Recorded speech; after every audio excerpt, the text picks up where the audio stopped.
Okay, great. Well, welcome everybody. This is a meeting of the Vermont Climate Council. And before I turn it over to your chair, I'll just say, as usual, we are here on Zoom, sadly still. And what we try to do in these meetings, if you're just joining us for the first time, is if you're a member of the Vermont Climate Council, we encourage you to keep your video on if you can, if you're in a place where you can do that. If you're a member of the public or otherwise joining us as an observer today, we ask that you keep your video off and also refrain from using the chat until the public comment period. And we will have public comment today at the end of our meeting. It's scheduled on the agenda for 4:30. So that's how we're going to handle Zoom today. And thanks everybody for keeping this Zoom thing working for us. All right, so let me turn it over to your chair, Secretary Young, to kick us off today. Secretary Young. Thank you, David. Good afternoon. This is October 12, 2021, and this is a meeting of the Vermont Climate Council. We have an agenda that is posted and available, and I'll quickly run through it and we can circle back to see if there are any amendments, changes, or revisions that council members want to discuss. We'll review and approve the minutes of the October 6th meeting, which I think maybe is the October 5 meeting. We can double check that. I think it was just a week ago. There is a just transitions reflection moment, and maybe someone can fill us in on what that is today. The version that I have is TBD. At 2 o'clock, there'll be decision making by the council conversation. We'll have the presentation that we postponed from last meeting on non-energy sector draft actions. We'll take a break, and then we will have the presentation of the greenhouse gas inventory and associated recommendations from the subcommittee. I believe that's cross-sector mitigation with Jared as the chair, co-chair. And then we will talk about the climate action plan components that were sent our way over the weekend or last week for review and discussion. And then we'll have public comment, and we'll adjourn. So again, if I totally botched the agenda, please feel free to add in where there were blanks on. I was working from a copy because I'm only on one screen today, printout. So go ahead, David. Thanks, Secretary Yang. No, actually, that's great. There is the most up-to-date version, which has the same times and everything for today's work, is the link that's in the chat. And the Just Transitions moment, which was TBD, we had hoped to have, and we'll talk about this in just a second, but we had hoped to have subcommittees reflecting on how it's going with the equity facilitator and consultant. And since that work is literally like right now getting going this week, there's not a lot to reflect there yet, but we will be making a space at the front of our meeting today to just have some open reflections from counselors on equity issues and how what your expectations are walking into this work, which will start this week with Kaya Morris, the consultant. So we're just going to create a space to have some conversation about that. Okay. Any questions or concerns about today's agenda? Anything we'd want to change before we walk into our work today? Okay. Great. Well, let's get into our work then. Let's do our usual about approving the minutes from the past meeting. They are hyperlinked into the agenda. So I invite you to take a moment, if you haven't, and just look at those, make sure everybody's seeing that. And I'll give you a moment to look at that before I ask you if you have any concerns. So these are the minutes from our last meeting, October 5th, I believe. Hyperlinked into the agenda. Okay, any concerns about those minutes from our last meeting? Does anybody need a little more time to look through them right now? Great, I'm not seeing any concerns or requests for more time, so let's consider those minutes to be approved by you. Thanks so much, everybody. Okay, so the first thing we want to do today is to have this pause and reflection on just transitions and equity considerations. In your subcommittees, you're going to be getting going just this week with Kaya Morris. And we spoke in our last meeting about her process. She spoke about her process. But we wanted to provide an opportunity now as a council. If anybody wants to lift up any issues around equity, around just transitions, do you think it's important for you all as a council to take into consideration as you get going at the subcommittee level on this work? So this is an open invitation right now, and we're kind of we didn't give you a lot of preparation for it, but it's more like, is there something on your mind around these equity principles and just transition principles and how we're going to be weaving them into our work? This is an opportunity to reflect for a moment as a council. And I'll give you just a moment to think about it, honestly, because we are throwing it at you right now. So if you just want to take 30 seconds and sort of think, wait, what's really interesting and important here for us to keep alive as we are moving into this work in our subcommittees? Let me just give it 30 seconds if there's something that you want to lift up now as a full council. And feel free to raise your hand during that 30 seconds too.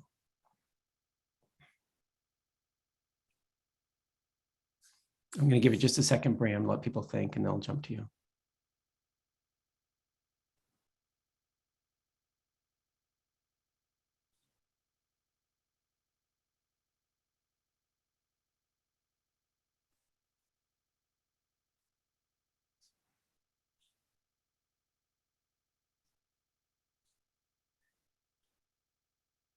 Okay, let's go ahead and just have some reflections here. Bram, why don't you kick it off? Go ahead, please. So I think specifically with respect to the Indigenous part of Black, Indigenous, and people of color, somewhere, and we could do it in every meeting, but certainly in our final report, I think it's important to acknowledge that our geographic boundaries and all of this work is taking place on unceded Indigenous lands. Thanks, Bram. Yeah, and would you like to see that acknowledged in the initial draft plan, action plan? I would. Okay, great. Thanks. Catherine? Hi, I'm leaving my video off because I have persnickety internet service today, but I'll turn off the question. I'll second what Bram suggested. Thank you for noting that. One of the questions that I've been thinking about in our prioritization process is, because we apply the equity screen after we've prioritized based on these other areas, how do we elevate those actions that are a high priority simply because they address our justice and equity considerations? And I know we have the option to elevate the low and medium priorities for whatever reasons we as subcommittees might determine, but I'm wondering if any other committees have discussed that, or any counselors had any ideas in that regard. Thanks, Catherine. Let's take that one for just a second and have a quick conversation about it. How are other counselors who are participating actively in subcommittee members feeling about this dilemma of sort of the prioritization on a number of issues and then doing the deeper work on equity? How are people handling that? Does anybody want to chime in on that? And I'll jump to your thing, Commissioner Attorney, in just one second. Right. Jane's putting something in the chat, if you don't see it right now, about built in co-benefits and cost effectiveness as well, but of course not to the same level as the rubric does, right? All right, well, we can come back. Richard, is your comment about this specifically? Okay, yeah, jump right in. Well, I would say that even though we haven't formally run things through an equity screen, we haven't done the exercise yet in a formal way, that this is high in people's awareness from the very beginning of this process. And I think in the development of the major ideas that are in front of cross-sector, equity considerations have been front and center in our minds from the very beginning. So my reaction to this is to say I'm looking forward to the process of applying the rubric and going through the exercise and thoughtful exercise that Kaya is going to be working with us on. We're starting from a foundation that's moderately tuned in, and we've been aware from the very beginning. Thanks, Rich. Okay, great. Commissioner Attorney, go ahead, please. To pick up on a phrase that Rich just used about moderately tuned in, Rich, I don't know if I'm running away with your meaning, but I attended all of the Zoom meetings that I could with the outreach, and I attempted to attend the BIPOC one, recognizing only belatedly that we had decided that probably would not be a good idea. But I made a point of going to all of those meetings because I wanted to hear firsthand what the public watching us thinks of our work. And David, you asked what should we have in our minds or as we do the equity work. And I came away from those meetings. I've done any number of public hearing proceedings in my career, whether at the department as a special counsel or at the Public Utility Commission as a hearing officer and later general counsel and now as commissioner at the department. And you develop a feel for whether you have a representative audience or not. I would say across the board in my career, we've never had a fully representative audience in Vermont, and I don't know how to bottle the magic so that you can achieve that. And I have no doubt that our consultants have used all the best methods. And I have to say, I thought they ran some really quality meetings, but I still came away from it all with the distinct sense that we're not hearing from a representative cross-section of Vermont. And I don't know how we fix that, especially when we have so little time, which is a theme that's been hit on many times over. And so I think that at least invests us with a heightened duty to be mindful of that. We've done a great job, I think, of hearing from folks who we don't usually hear from and folks who are very vested in the issues we're dealing with. But I do not come away with the feeling that we've heard from, I don't know how to call it, the silent majority. I don't know. But there are voices we're not hearing, and I think our decisions need to be tempered by an awareness of that. That's what I have. Thanks, Mr. Attorney. Thanks for that. Sue?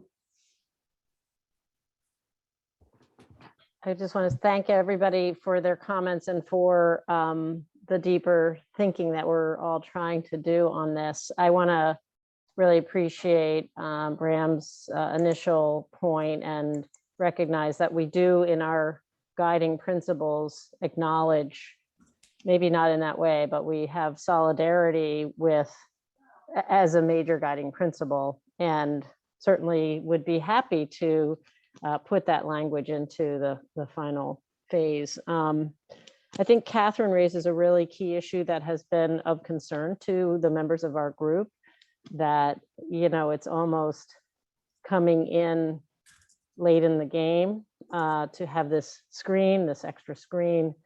But, you know, we obviously are on a timeline and we're moving forward. And I do believe we all are thinking hopefully differently because of the work we've done together, as well as in the workshops. I want to mention that our Just Transitions subcommittee held kind of its last meeting was we dedicated the first hour to hearing from groups who, to your point, Commissioner Attorney, like the people mobilizing to attend are probably by and large people who are comfortable doing that. You know, I don't know how much we've scratched the surface of new engagement, although we have done some, actually a lot.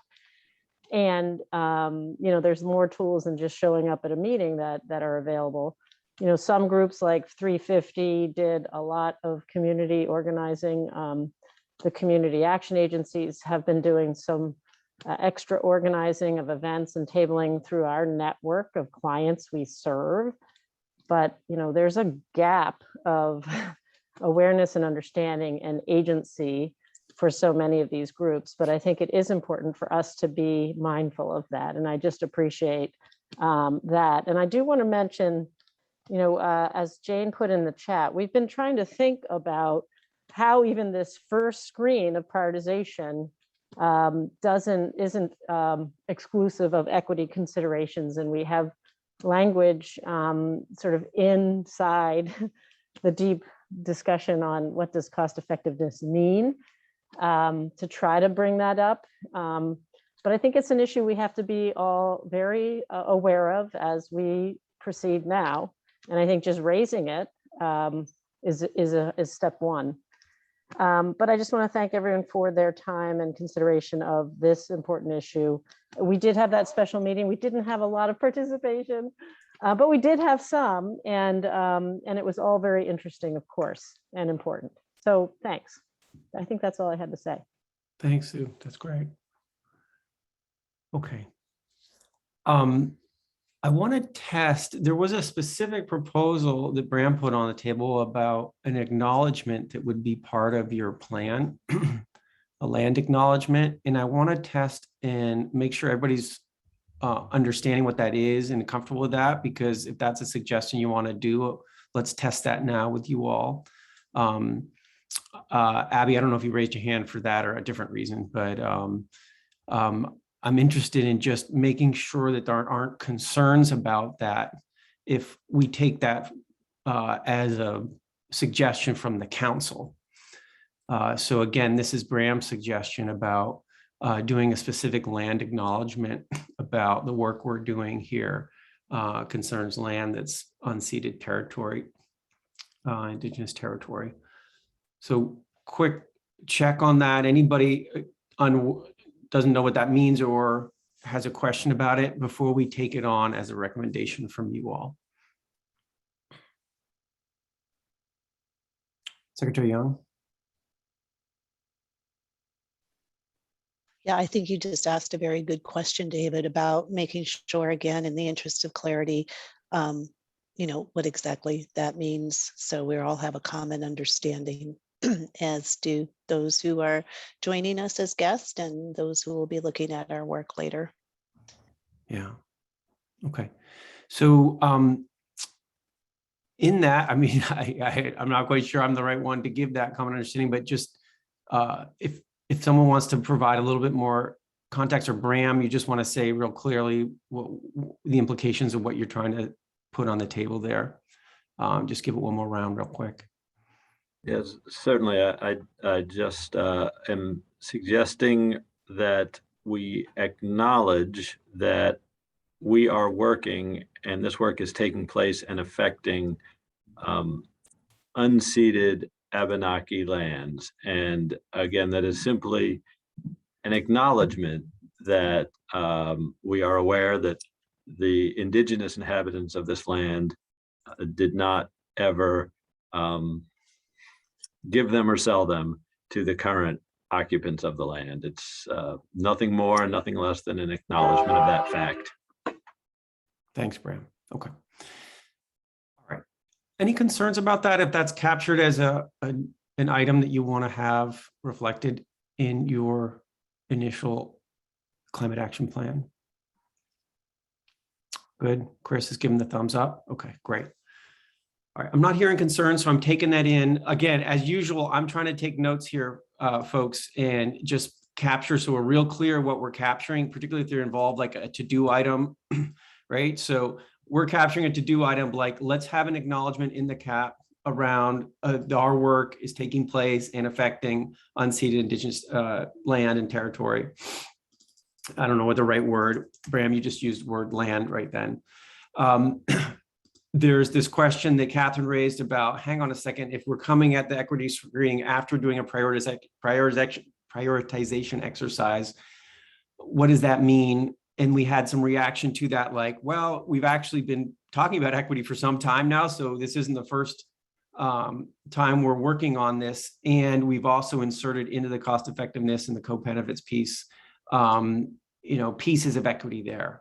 But that's a concern that you all raised, you want to keep front and center. And the other concern you want to keep front and center is the idea of how representative, and this was something we can talk next week when we meet with the consultants, or if it's next week or a week after, I apologize. But when the consultants come in and say, this is who participated and how people participated, are we really capturing that broad range of Vermonters in that work? And if we're not, we need to be extra special, thoughtful and vigilant about how we're doing our work, particularly around equity.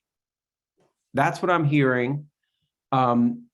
Is this anything else people want to say or corrections to my summary of it about this conversation and what it means for our work? Anything else? Abby, yes, please. Just wanting to add a little bit of, I guess the process of creating a land acknowledgement is somewhat of, it is supposed to be, as I understand it, a process and should be engaged in with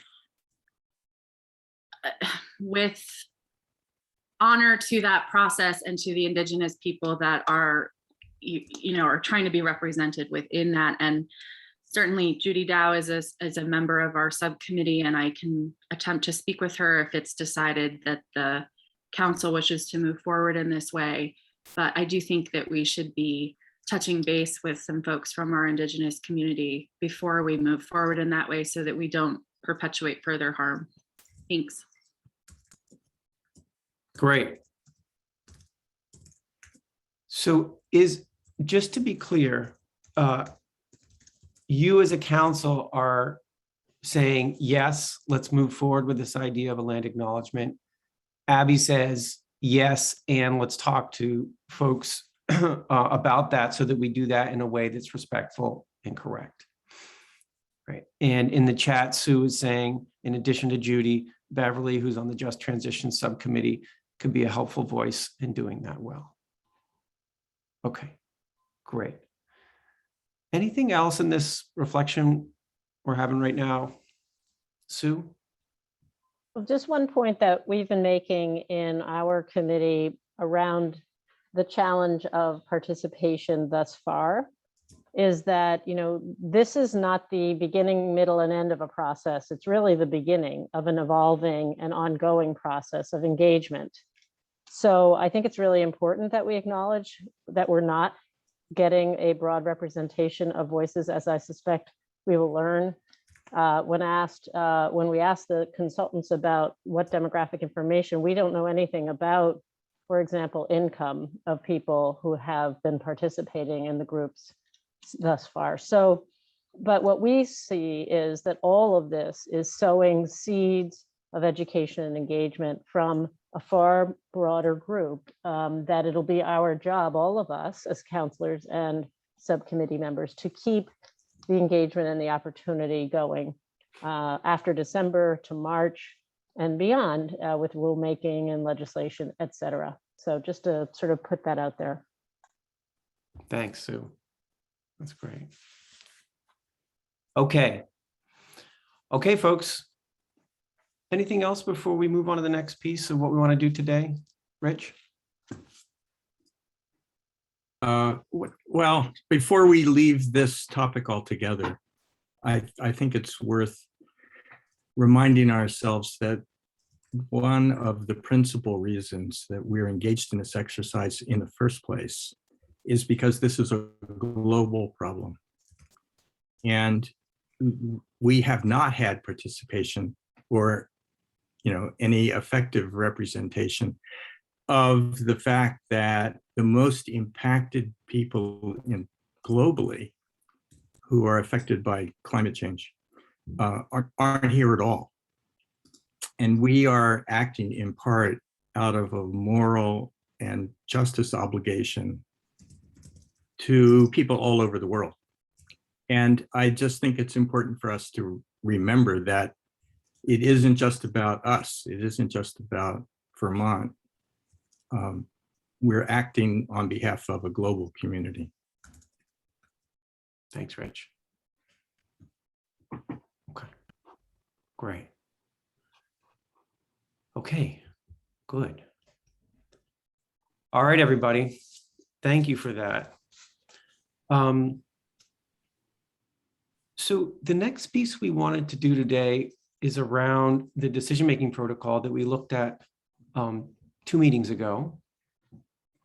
And in the interim, the steering committee met to reflect on the feedback that you had around that decision-making protocol.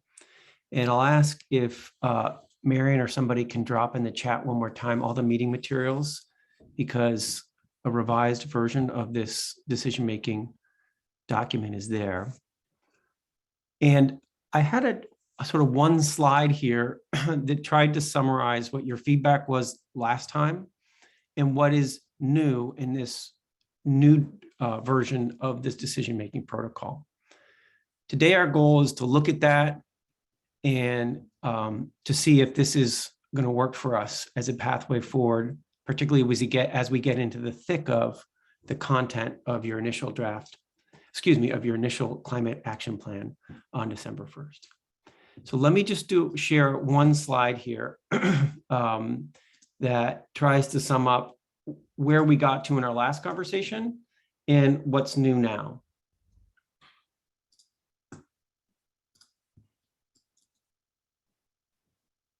Okay. So sorry, I don't have animation on this, so it's all out there. But on the left-hand side, from our last conversation, which I hope I have the date right, and somebody can correct me if it's the wrong date, but it's 2 meetings ago. These were some of the key points that came out in our conversation. Folks appreciated the fact that this document was done in some detail and the intent behind it. Folks were really concerned about a clause that was in there that spoke about if there's lack of details, counselors may ask for an item to be tabled. It felt like that might be a pathway towards slowing the process down. And it just wasn't very clear how that might work. Folks had some comments, you all as counselors had comments about us getting to December 1st and how this is going to work for us, given the amount of work in front of us. And at least one of you said, seems like we're being a little too hesitant on using our voting protocol, which is what the law says, the GWSA law. And then another of you said, and several of you agreed, that it's incumbent on a counselor or counselors who have a strong dissent, even though a large group or a large majority of the council wants to move forward, that those folks should be have the obligation to some degree of help formulating that dissent, which will end up in an appendix. And then finally, there was a comment about understanding how voting would work in the subcommittees, in the voting status of designees, and we didn't really get into it, but it was a concern that was raised. Okay, so on this side, that's what we heard. The steering committee met, discussed those concerns, looked at the document again, and suggested the following changes, which are incorporated in the version you have in front of you now. So what happened? That clause over here that caused concern was just eliminated because it was causing concern and it wasn't particularly clear. There was a fairly significant change on the way subcommittees would treat all their members or in the event of a vote. And this required that a change happen in the original roadmap document back from March, where there was language that spoke about in the event of the needing to vote in a subcommittee, it would be council members who did that in the subcommittee. This change says everybody who's a subcommittee member is treated equally in the event that subcommittees need to use a voting protocol to move something forward. And then we add specifically in this new version, in the event that on the council, there's some dissent, that yeah, you should take charge of helping to write what that dissent looks like. And obviously we'll all help in making sure that fits in to the appendix and where it needs to go. So those are the changes, the adaptations based on the last conversation. And voting is definitely part of this story if the initial steps don't get us where we want to go. There also will be a fair amount of sort of taking straw polls of sort of 1, 2, 3 in the chat, like how are we feeling about this? I can, love it, can live with it, can't live with it, kind of quick straw polls that we'll be doing to take the temperature of you all as we move through. Okay. So that's what we're doing, I want to remind folks that one of the things that's in that decision-making protocol is being really clear what we're asking of the council in any given moment. Are we asking you to provide some feedback on something? Are we asking for you to agree to content and sign off on content that will end up in the final report? So that clarity of the ask, I think, is part of this process as well. So let me just check in with folks. Did people had any questions about this new draft? Particularly any concerns about the new draft that we can work through right now? And then we'll take your temperatures and see how we're doing in terms of using this as your way to make decisions. Commissioner Attorney, go ahead, please. I was very pleased with the revisions. I think they were materially responsive to concerns I've raised. So I congratulate the folks who worked on this in doing that.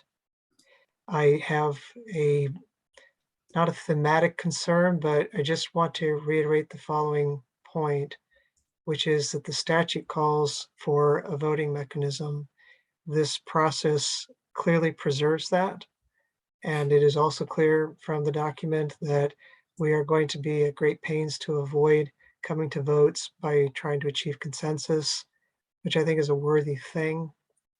I do want to caution against driving at consensus and aiming for any consensus we can possibly achieve, which sometimes is false consensus. And so I would just urge people to remember that there has to be reality behind the consensus, and that if you cannot in good conscience join in that consensus, you must be prepared to vote, which is what the statute calls for. Thanks. Great. Thanks. Any other reflections on this and how we'll be implementing it as a council? Consensus by exhaustion, right? Thanks, Chris. Yes, let's not do that. Well, consensus by exhaustion is a form of false consensus, and I do Yeah. think we risk that at times. Yeah, fair enough. Okay. Other thoughts on this? Okay. Is anybody feeling like they can't live with this document as our way of moving forward? Is anyone feeling like this is not working for me right now?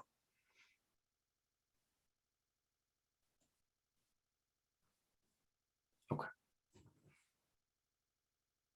Okay. Is there anything else folks want to say about it before we say, good, this is working for us. We will use this document with the caveats that are being put forward by Joey, Chris, and Commissioner Attorney. Anything else people want to say? David, you have to start calling me June. You can't June, become okay. Joey, Chris, and I'm Commissioner Tierney. So, I'm trying to stay out of trouble. So you tell me how to stay out of trouble. I'm June or hey you. All right. Good. Thanks, June. Okay. It's good to go, David. Okay, good. Joey, go ahead, please. Well, just it says real team voting. I'm assuming we mean real time. Time. Yeah. It must be a typo. Yeah. Thanks, Joey. Yes. Thank you. And in the real time voting, that's an anonymous voting mechanism. Yeah.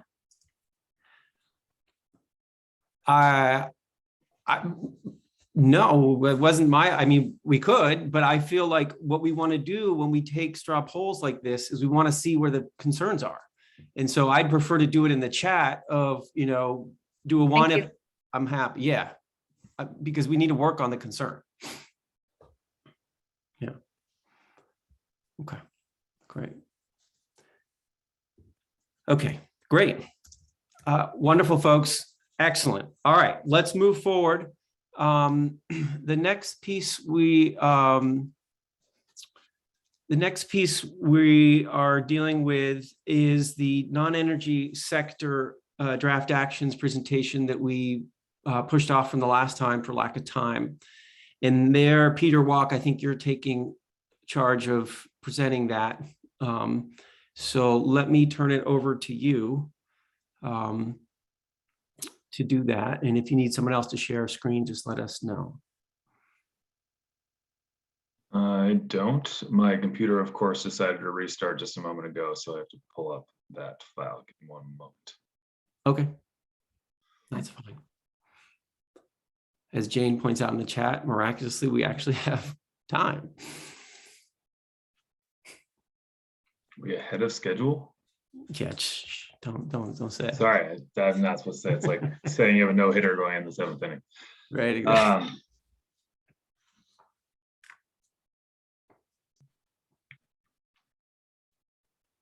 Right.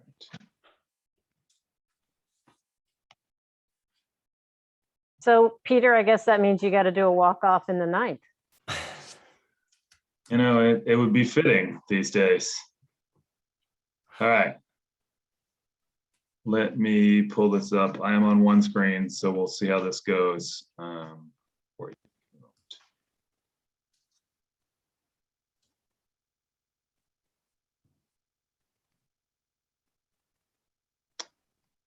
All right. You all see the presentation. Yep, it looks great.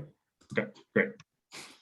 All right, just quickly want to run through as a reminder, I'm going to go through some of the subsectors that make up the non-energy sector, as it is entirely a by process of needing some expediency, lumped several sectors together to create this group. And here are the council members and staff who have assisted in this process. We have been working to understand the data, to understand what opportunities are out there in terms of this space, working on those initial pathways and strategies which we communicated to you and brought forward through the public engagement process.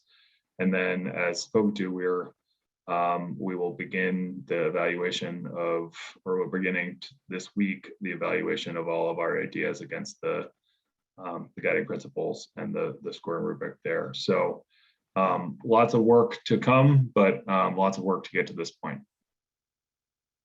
Just as a reminder as to where our emissions come from in the non-energy space, we're really talking about 4 subsectors. The first is the fossil fuel industry, which in this instance is exclusively fugitive emissions from methane from natural gas transmission and distribution.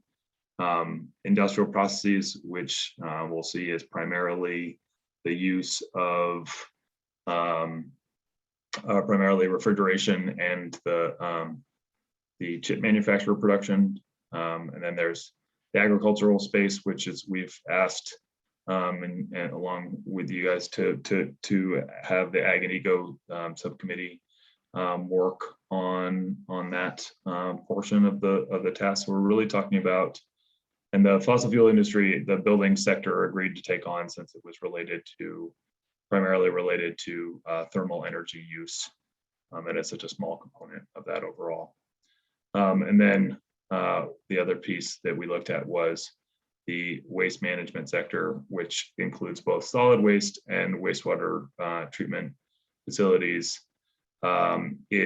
Interestingly, we've made significant progress in the solid waste sector. So as you'll see from the data,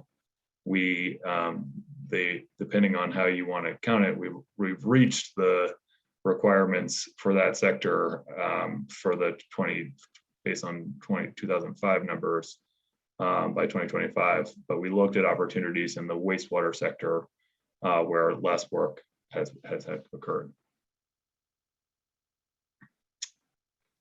So we have a number of recommendations, primarily because we're split across a number of different sectors. So I apologize if there are going to be a number of these that we're going to go through. We're looking to reduce those fugitive emissions from wastewater treatment. There are existing anaerobic digestion capacity at wastewater treatment facilities that often don't have beneficial reuse of that methane and or functional flaring. So we're creating high strength methane and emitting it into the atmosphere in a way that is not the best for the system or for our emissions as a whole. There's also opportunities to reduce the use of energy at wastewater treatment facilities. and increase the efficiency of our overall waste system by reducing the transportation loading of wastewater treatment residuals. Primarily that involves the dewatering of wastewater sludge. And then we have issues associated with leakage and loss of refrigerants, primarily HFCs from refrigerant systems. Looking at those HFCs again at the end of life of a system, how do we make sure that they're being captured and not emitted into the environment?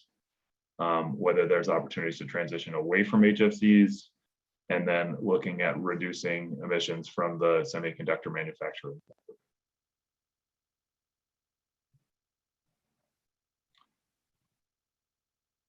So as a reminder, our wastewater sector, it represents a very small subset of our overall emissions, highlighted here, been relatively constant. Really, we're looking at requiring the consistent operation of flare or systems for reuse of the created methane, and then to see if there's opportunities to create anaerobic digestion opportunities at wastewater treatment facilities, but from converting aerobic holding tanks into anaerobic digestion that allows for the capture, reuse, or neutralization of those methane gases. So here are some of the ways in which we would go about it. We were at the early stages of this to the point where we would need to really get out and survey the work of wastewater treatment facilities around the state, look for opportunities and look for overall costs of getting folks up to scale. This is they're wanted. Sometimes the lack of operation of these the flaring and other activities is simply related to cost and the ability of a community to maintain a very expensive system. That speaks to our sort of lack of investment in our heavy duty gray infrastructure around the state and around the country. It takes a significant amount of effort to maintain and keep those systems working functionally. Opportunities for subsidy and or funding through some of our existing funding means, and get to the point where we're requiring the use of those flares statewide. Then see where there are opportunities to convert aerobic to anaerobic. Lots of similar sort of capacities here. I'm going to move through these pretty quickly because there are several of them and they speak to the same things. We have a significant opportunity this is related to the electric sector emissions primarily, in that our wastewater treatment facilities are usually our municipality's biggest energy user, and there's a significant opportunity to do work in that space, optimizing pumps and other things to ensure that we're being as efficient as possible in the use of those facilities. So some specific pieces we might get down to for those. And then it's really about the increased use of dewatering facilities, because if you think about it, a wastewater treatment, the residuals at the end of that process are mostly water weight. And if we can get rid of that water weight, then we have less to transport around and less transportation on the roads. Facilities we may use to that. This is all, the presentation is online and I encourage folks to dig into it. We're going to need to move forward fast to keep you guys on schedule, but I'm also obviously happy to answer questions.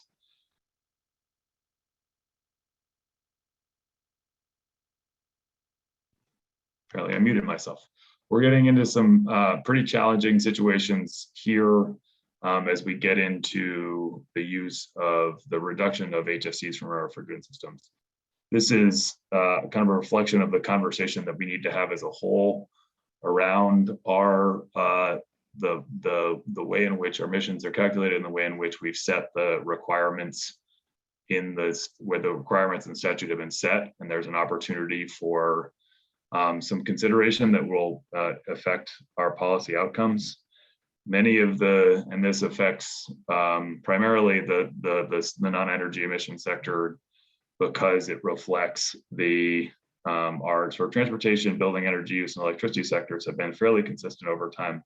But in this space, in the agricultural space, significant practices have changed since 1990 that have created opportunities for change. I think there's an opportunity for a discussion with this council and with the legislature, frankly, on how we how we account for emissions reductions from those sectors. So I'll give a clear example of that in that, as you'll see from the top of the sector, the primary current source of emissions from our industrial process sector are from the substitutions we did for ozone depleting substances.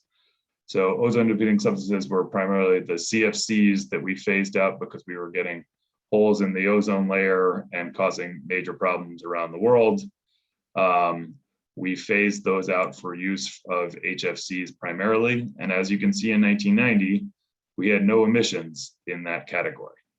So if we're to do a straight line sector by sector calculation, you would anticipate in 2030 and 2050, there would be a 40% and an 80% reduction from that sector from a plain language reading of the law that would get you to 40% and 80% reduction from zero, which is still zero by my count. While we may look to seek alternative refrigerant opportunities, this reflects a challenging situation just to come up with ideas that reflect technical feasibility in the timeframes we're talking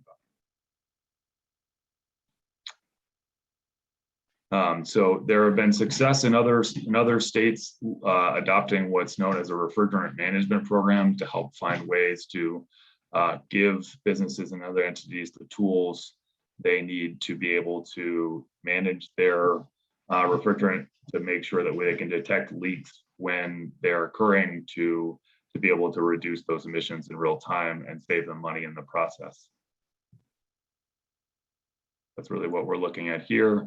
And there's some great work ongoing with Efficiency Vermont and DEIC already, looking at opportunities to reduce refrigerant use and see whether refrigerant management and leak tracking it might be an appropriate way to go. These are early phases that we're California is probably about as far ahead of anybody in this, and they're still working through some things, and we're hoping to learn from them as we go. So this one is very much we need to continue to advance this conversation, but we don't have an answer for you quite yet.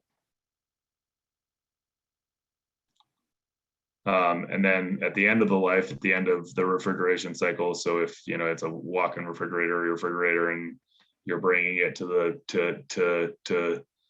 get rid of the appliance, or the appliance store that you bought it for is picking it up, what do they do with that? How do we make sure that that system isn't contributing to further emissions?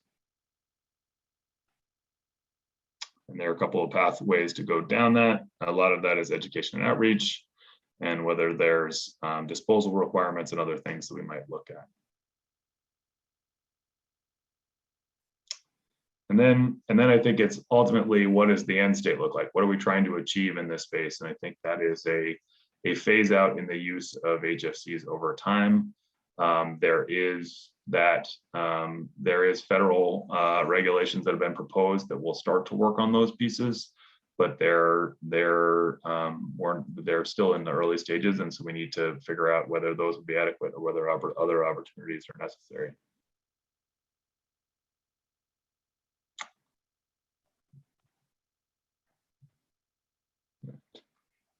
A chance to read those. All right, and then I want to flag the semiconductor manufacturing, and this is our what we're really looking to do is to reduce overall emissions from the process used to create computer chips at our one facility, GlobalFoundries in Essex. Trying to look at ways in which their processes can further be improved to reduce emissions. And this is a very similar instance to the ODS substitutes refrigeration space, in that there weren't really significant emissions in 1990. And I think as we've looked through lower, that initial estimate that was in the early mid 2000s estimate of what 1990 emissions were in this sector is probably going to be lower. And so trying to work through how we get to emissions reductions as a whole. And I think it speaks to conversation that Jared's raised a couple of times around sort of how do you calculate out contribution from each sector in a way that reflects what's possible and what reflects and equitable choices. So we've become a party to the Agency of Natural Resources have become a party to a PUC proceeding that is looking at having binding commitments on global foundries to reduce emissions.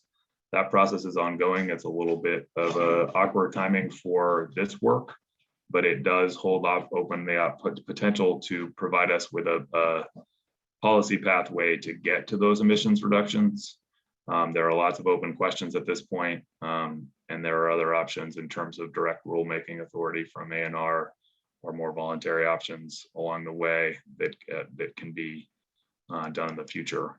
And so my recommendation to the council at this point is to monitor this process and the PUC proceeding and see if it has the potential to address the concerns, and if it doesn't, then to seek alternatives for ensuring compliance. And again, this comes back to a question of is the council's expectation, the council's reading of Global Warming Solutions Act, that each sector is responsible for the same percentage of emissions from each of it, as the other ones relative to 1990 and 2005, or is there some separate process at play? And Jared proposed a couple of different alternatives and would be interested in the council's approach, so that we can capture things that are as accurate as possible. I will give a shout out to my friends in the agricultural community that I think that has a huge impact on what we prioritize there, because there are lots of practices on farms that didn't exist in 1990 that we haven't necessarily fully captured in the way we calculate emissions yet. And so there have been significant reductions on the ground, so to speak, that we haven't calculated in our estimates. And so I want to make sure that we're going into this conversation with eyes wide open. So I appreciate the opportunity to go a little bit beyond my prerogative here. With that, I will stop sharing my screen. Okay. Excellent. Thanks, Peter. So there clearly are some interesting dilemmas in that last part. And Jared, who's doesn't have great connections, has been dropping a whole bunch of stuff in the chat. Specifically on this issue of what reference year to understand we should be using when it comes to this, equal reduction question. Peter, are there specific questions you want to pose to the council on this, or you just want to open it up to questions and comments that your fellow councilors might have? And I would be open, I'd be interested in the council's reflections on some of the things that I've mentioned that Jared's put into chat about how we deal with some of these more complicated questions. I think the 1990 and 2005 baseline years they're relatively arbitrary selections, points in time that we base emissions reductions from. The math is based on the endpoint, which is we as a Vermont community need to get to such and such emissions reductions. And we can present that relative to whatever baseline year or full number we want to, and it matters from how it impacts our policy choices. That's great. Okay.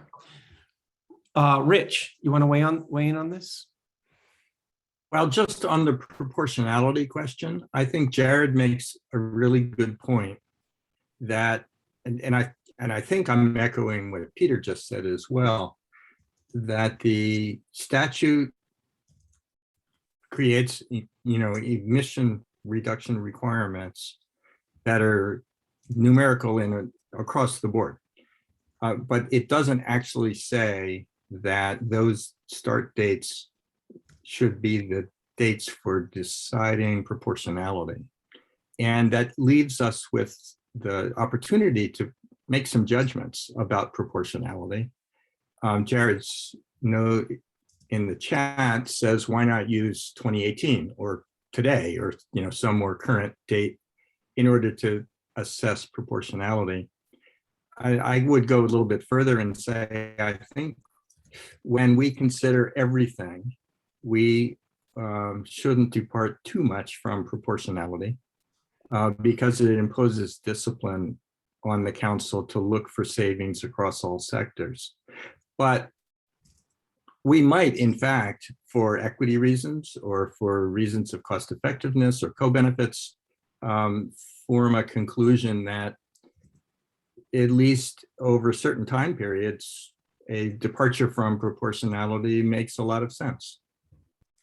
So I think what I'm saying is more or less in support of the position that Jared has expressed, and also helps us deal with agriculture and perhaps the semiconductor industry also in a sensible way. That's really interesting. So what you're hearing from Rich and from Jared is understanding that distinction between the year from which you need to calculate reductions versus the year or the time which you need to think about proportionality in those reductions. You're also hearing that proportionality should be a discipline, but not a law, right? So that you are able to understand some variation for justified reasons on that. Are there other reflections on this particularly that are important for the work that Peter Walk and that subcommittees and that task group is doing? Or people want to push back a little bit on what is being discussed here in terms of proportionality and how to look at that?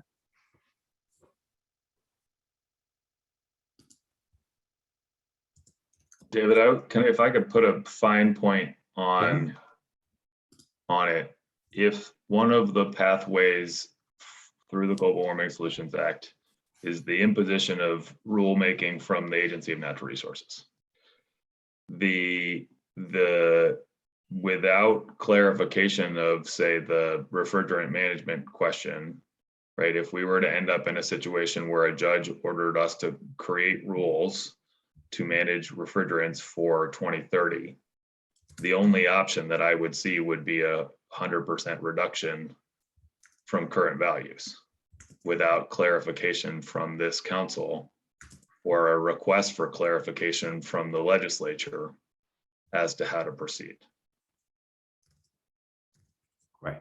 So you're asking for this group to say, folks, we need to deal with this or else we could get some very unintended consequences from the way this is written up right now.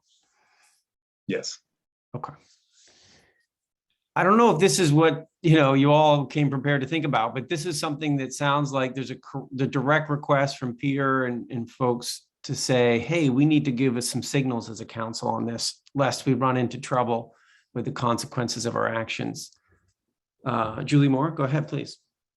Yeah, I think that this is a pretty complicated and nuanced conversation, and think that maybe having a small group pull off to work on it. I agree with Peter that there are some pretty significant ramifications. I think they extend, and Peter had flagged the agriculture sector early in his remarks, but I think there are other places where some of these same baseline considerations where there's been a significant shift in operations between 1990 and present day don't necessarily lend themselves to a 1990 baseline. In some ways, we get to skate a little bit with the 2025 goals, maybe not fully, as Jared notes in the comments. But I do think this is a really important piece to take back to the legislature in a much more detailed fashion, appreciating that it may be more than folks are prepared to get into an active discussion today around. Got it. Yeah.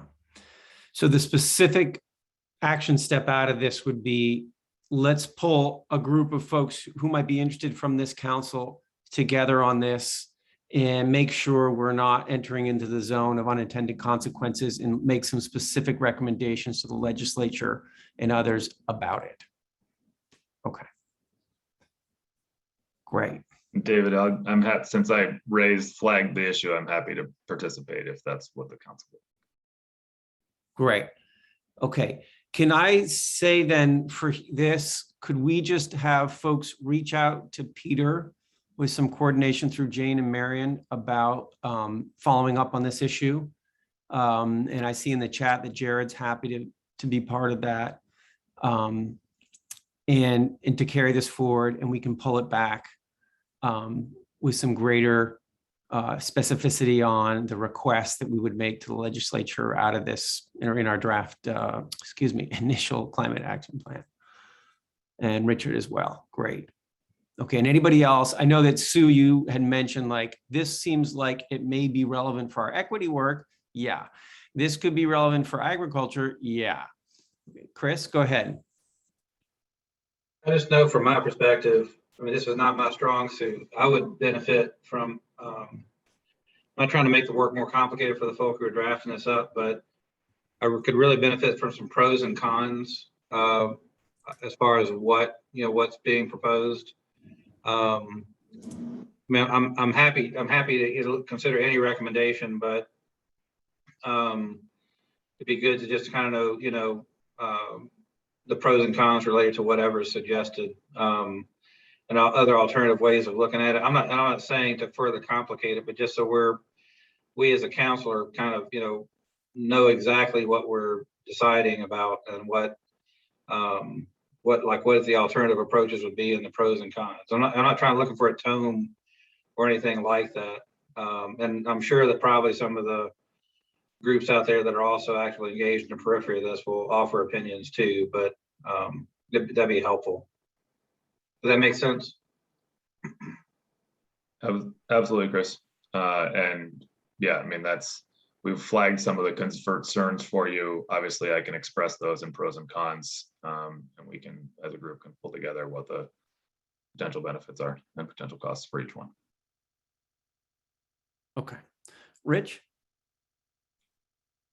I want to thank Chris for asking for the pros and cons. I mean, one of the things that we would discover, I think, is that if we are, for good reason, relaxing on numerical reductions in one sector or another, that if we're going to meet the overall objectives that are set by the legislature, that would require more deeper reductions in other sectors.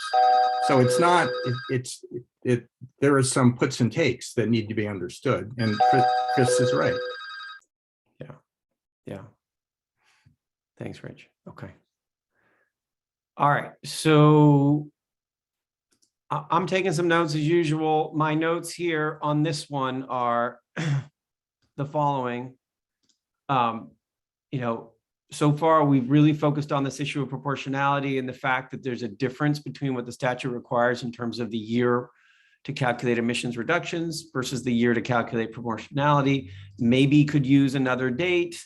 In some sectors in particular have had big changes since 1990, so it could be significant there. Proportionality supports a disciplined approach, and yet it could be and perhaps should be not as exact in some places because of some very good reasons, right?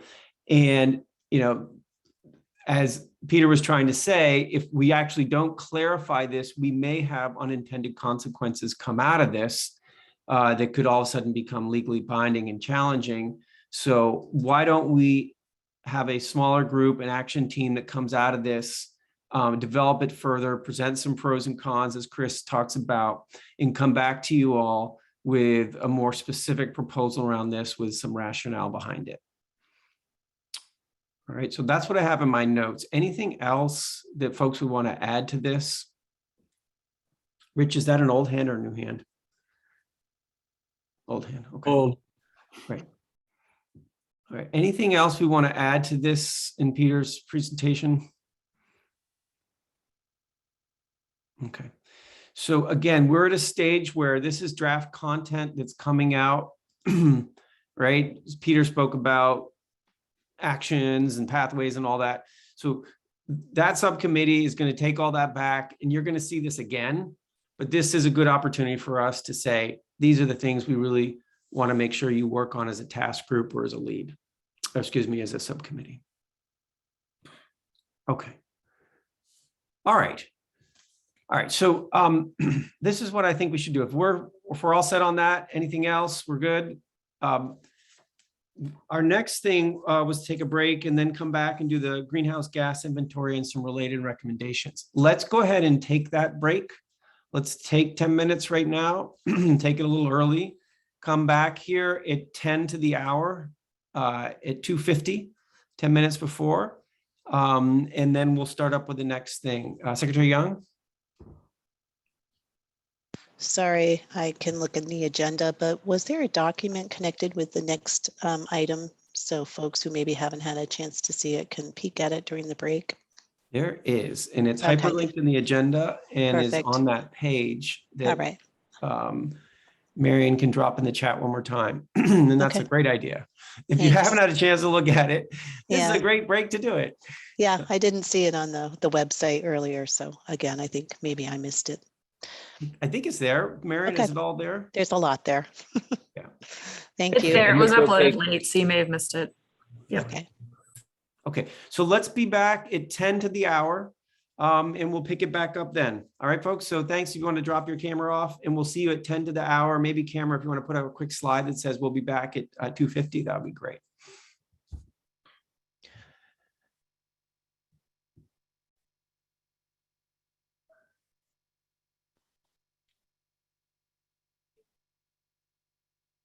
Okay. So as you come back, just go ahead and turn your cameras back on or make other signs of life. So we know you're back here.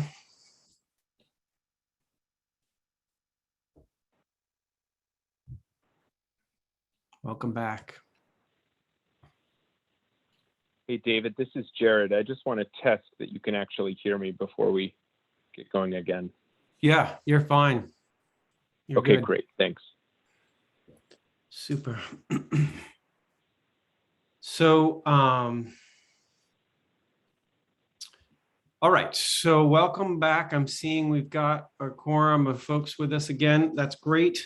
The next piece that we're gonna deal with is the greenhouse gas inventory and associated recommendations. This is something we've looked at previously as a council. We bounced it back to science and data and ag ecosystem. And here we have both Jared and Ryan Patch. I believe Ryan's here as well, are going to help us walk through what's really being, there's Ryan, thanks. What's being suggested here. So maybe Jared, you want to walk us through a little bit of the history and what it is you want to present up to the council today. Sure. Thanks, David. And apologies. I'd love to see you all on screen and be able to say hello, but I do not trust if I try to use video, I may lose you. So thanks for bearing with me being on phone. Just for some background context, you know, I presented on behalf of the Science and Data Subcommittee our consensus recommendations that emerged from our review and work with EFG and Cadmus on the greenhouse gas emissions inventory report and associated recommendations with regard to supplemental accounting. I believe that was on September 15th. At the time, there were questions raised by a number of counselors that made it clear that it would benefit from further discussion before we moved those recommendations forward. And so both the Agriculture and Ecosystem Subcommittee has been looking into some of those questions, as has Science and Data. There has been some joint meetings between the Greenhouse Gas Inventory Task Group, as well as the Carbon Budget Task Group. I don't think we are fully there yet in terms of kind of mutual understanding and all of the issues, but my sense is that we're far enough along that I can provide this update, and then Ryan, of course, will add to that. And that is that I think the first thing to say, just for sake of ease and efficiency, is that you know, we didn't change any of the initial recommendations or any of that language in terms of nothing was deleted from that initial set of recommendations. The one major change that Science and Data agreed to add after talking with the Ag and Ecosystem Subcommittee, specifically the folks who've been focused on the carbon budget, was a recommendation that in addition to an RFI, a request for information to be issued with relation to life cycle and or upstream emissions accounting, that we would benefit from issuing a second request for information, a second RFI that would address some of the kind of questions and concerns that have been raised that I think are interrelated between the inventory, which has always been done on a gross emissions tracking basis, and the carbon budget, which is meant to be tracking of net emissions, including sources and sinks of emissions from the agriculture, forestry, and other land use sectors of the AFALU sectors.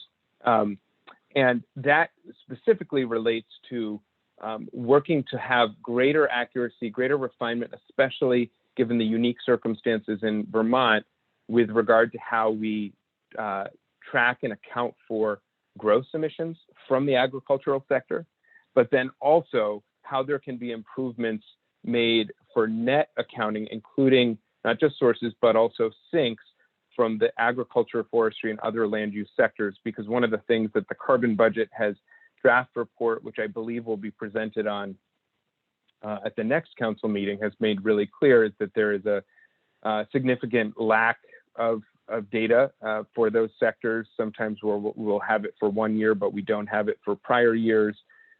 Sometimes there's consistency challenges. And so I think, while I don't think we have full agreement between the subcommittees at this point, I think that we do have, I hope, I will hear otherwise if this is not the case, mutual agreement that we would benefit from a request for information to improve the accuracy of both gross emissions accounting for Vermont for the agricultural sector, and then also how we improve the net emissions tracking over time for the agriculture, forestry, and other land use sectors. So I think that is the main update. I'm happy to, if there are questions, if Ryan wants to present, and then we can both take questions, whatever works best. Why don't we go? Oh, I see a hand. Let me quick go to Suzanne Young, and then I'm going to continue my role as the perhaps stupid question asker, but because I do not, again, live in this world, and it's pretty, it's pretty daunting sometimes when we're speaking and with these terms that are not natural for some of us. But really what I'm asking in this letter, items 1 through 3 that thank you, Jared, for going through those. But what's the timing on these? That's a really rather simple question. We agree for purposes of the first iteration of the climate action plan. I'm assuming that's the December 1 plan. And then 1, 2, and 3, I mean, how do those fit in? Is this something we're going to do after the plan? What are we going to apply for this plan, and what is subject to improvement and revision? Is the simplest way I think I can ask it. Solely timing. Thanks, Secretary Young, and I would invite other members of the Greenhouse Gas Inventory Task Group, if either of them are on, Colin Smythe or Richard Hopkins, to add to this, or Secretary Moore, of course, as a member of Science and Data, where the and as Secretary of ANR, where the inventory lives. My understanding is that for this first iteration of the plan, we are basing our work on the latest inventory that was released in May by DEC, and that we will not have a new inventory before December 1st. So each of these recommendations are prospective for the next inventory when that is released, and improvements that we can make for future tracking and revisions to the first plan or for future plans. Great. Thanks, Jared. Okay. Chris? Hang on 1 second, Chris. It's still on mute. Hey, Jared. Just a quick question. What constitutes other land uses in your study? Chris, I would defer to Ryan or others who've been more focused on the carbon budget, because that's been less a focus of the greenhouse gas inventory and more a focus of the carbon budget task group. Sure. Chris, it's Ryan Patch, Agency of Agriculture. To answer your question, the ag, forestry, and other land use sector is the combination of agricultural emissions and the previous land use change in forestry sector. In the reporting table from the IPCC, that includes forest land, cropland, grasslands, wetlands, settlement soils, and other land, as well as some biomass burning in there. So taking all of those land uses that have human impact and tracking both emissions and sinks from those lands. I haven't really looked into specifically what some of those other lands may be, focusing on the agriculture and forestry and wetland and grassland sections. Okay, thanks. Okay. I think, Ryan, why don't we hear what you wanted to present around this and then see together if there's something we're trying to resolve as a council, or if we're okay with what both of you are presenting. So Ryan, did you want to present and share your screen with something? Yeah, that would be great if I have those permissions to share my screen. Thanks, Jared, for that introduction to this topic. Definitely agree, and we'll be asking for support for the issuance of a second RFI to look specifically at agricultural emissions. I think the other part that the Agriculture and Ecosystem Subcommittee wanted to elevate was, in the findings of the plan, it mentions, to maintain and continue to update and improve the current sector-based inventory for consistency with IPCC standards and other standards. And what I'm going to try to present here today is not only the reasons for the RFI, but some pretty clear disconnects with how the current inventory is conducted for agriculture, what that means for accounting on the mitigation side, and how this RFI can help bridge that gap as we move forward. So that's what I'm going to hope to cover, and I will do my best to share my screen right now. As I believe if I go to screen 1 and share, I should then be able to. Great, are folks seeing first slide of the PowerPoint? Yeah, it's good. Great, thank you. So thanks very much. This is a topic that the Agriculture and Ecosystem Subcommittee. So by way of introduction, my name is Ryan Patch. I work for the Vermont Agency of Agriculture, Food and Markets. I'm the Assistant Director of the Water Quality Division, and I've been the designee for Secretary Tebbets to the Agriculture and Ecosystem Subcommittee. I've been working with the subcommittee and participating in both the carbon inventory / carbon budget work, as well as the agricultural mitigation pathway strategy and action development, and then of course the broader Ag and Ecosystem Subcommittee meetings. Within that work, we have been looking at the opportunities that exist in agriculture, as well as other natural and working lands, to play a role, an important role, a cost-effective role for mitigation, greenhouse gas mitigation for the state of Vermont. What we have with regards to the emissions inventory report the contractor put forward is a review of that and recommendations that fall in these 3 broad categories. First is asking for support for the RFI that's in the red language in the attached document from Science and Data, which will review the methodological gaps for agriculture and the other associated land uses that are part of that greenhouse gas emission category.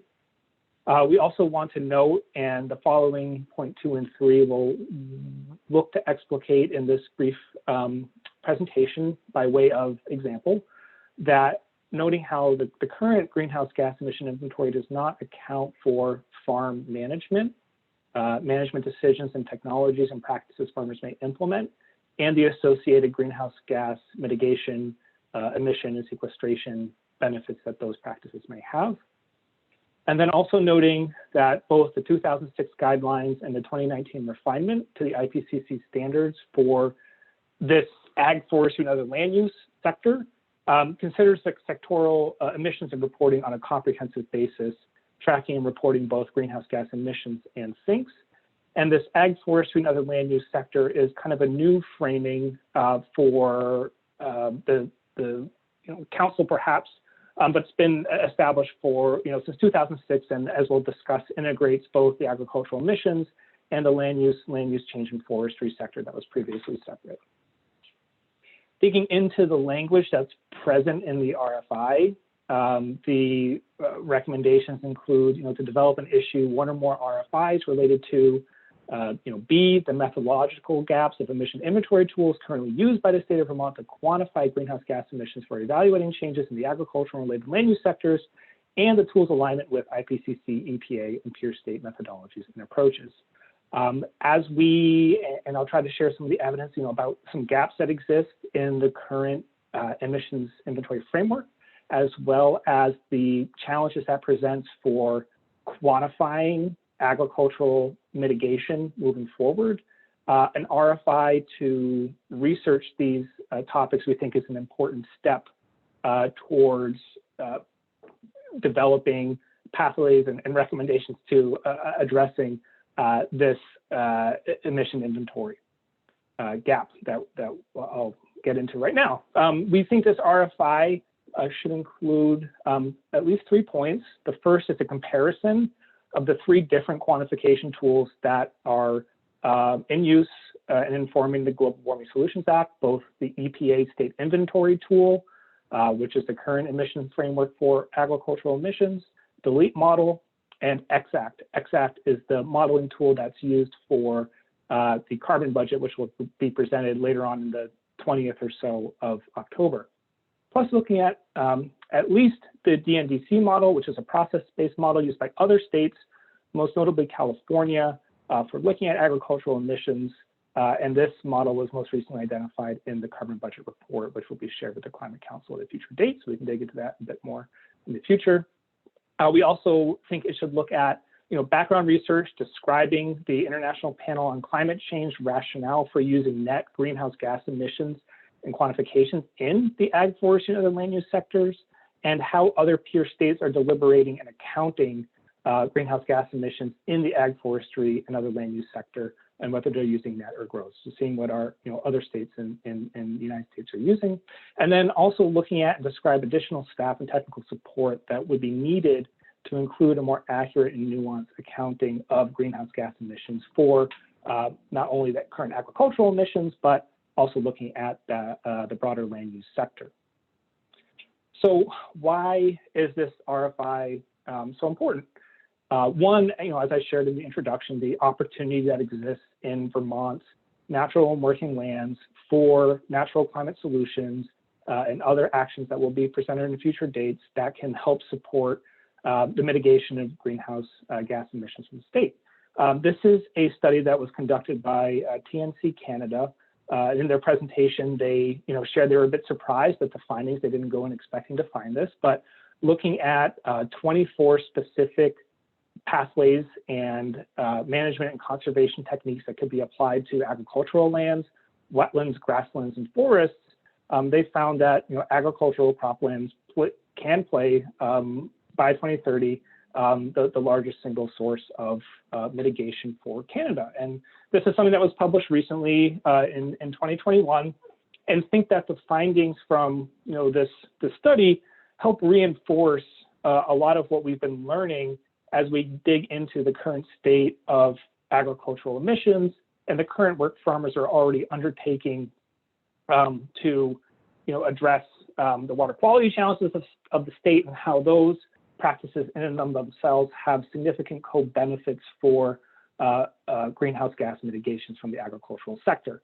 So what I'm trying to share with this slide is how this RFI can hopefully be a nexus or build a bridge between how the current SIT emission inventory is being used to quantify ag emissions, a potential forecasting or accounting framework, and embedding the simple fact that within the current framework for the EPA SIT emission inventory for Vermont, distinct from the other fossil fuel-based sectors, that the land that farms are managing that has emissions that are quantified also have sinks. And the activities that a farmer undertakes, the technologies that they deploy, and the conservation practices they use can influence both emission of nitrous oxide as well as sequestration of CO2. And the mitigation definition that we have in the Global Warming Solutions Act looks at or defines both the reduction of emissions and sequestration as mitigation pathways, which is congruent with the IPCC definition. So within this just kind of different land use sector in the current emissions inventory, we also have a whole host of other supporting data, which indicates, looking at the agricultural sector and its emissions, it is perhaps a bit different or should be conducted a bit differently than it currently is. For example, as I started with the definition of the ag forestry and other land use sector, which includes at least 3 distinct pathways for mitigation in the definition from IPCC, as I just described the definition for mitigation, which is inclusive of both emission reductions and sequestration, the framing of targets for the 2025 reductions that are embedded within the 2016 Paris Agreement, the U.S. Climate Alliance membership, which looks at a net basis. As I indicated on the first slide, the refinements that were made in the 2006 National Greenhouse Gas Inventory Update, which embeds agricultural emissions and its land use together in one inventory. And then the point I want to get to most explicitly, which is the current rate and pace of work that farms in Vermont are engaged in for the water quality efforts of the state that have a co-benefit for greenhouse gas mitigation, both sequestration and emission reduction. And this is a significant amount of investment by the state and by federal partners and also by farmers, for which we see a gap in how that can be quantified in the current emission inventory. So what we're digging into here is just this is the EPA SIT tool. It's an Excel workbook. It has lookup tables that are presented and shared by EPA and are calibrated to some degree for Vermont. But you'll notice that the unit that can be adjusted in this particular module is crop production, and it is a unit-based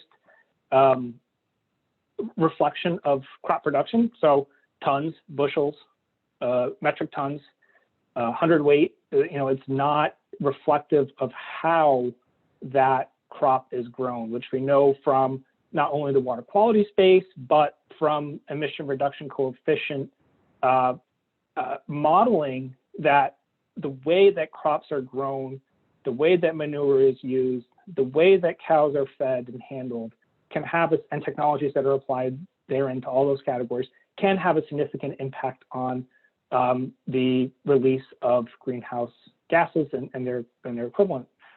So, howliness management is not considered, and the SIT tool doesn't embed the land use change and forestry component, and it's not currently reported in the state's emission framework. So why it's important that greenhouse, that we're just looking, in the SIT tool, we're just looking at, for example, bushels of corn that, this is an example, this isn't from the SIT tool, just the emissions inventory from Vermont. This is just from the workbook, and I pulled out a couple of examples here. Looking at how corn is grown has a significant difference on the outcome, whether when folks have heard me talk in the past, it's focused on water quality, but trying to acknowledge that there are managements that in the water quality space also have emission reduction coefficients that are associated with their application on crop fields in Vermont.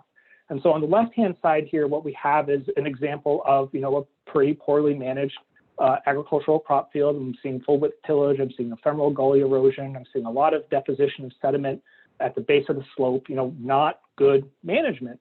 What we're seeing more and more of in the state of Vermont, and this is the 300,000 acres of cumulative implementation since 2016, is the adoption of cover crops, the adoption of reduced and no-till technology, the application of nutrient management planning, the expansion of buffer widths that the RAPs put out there, and crop rotation being utilized.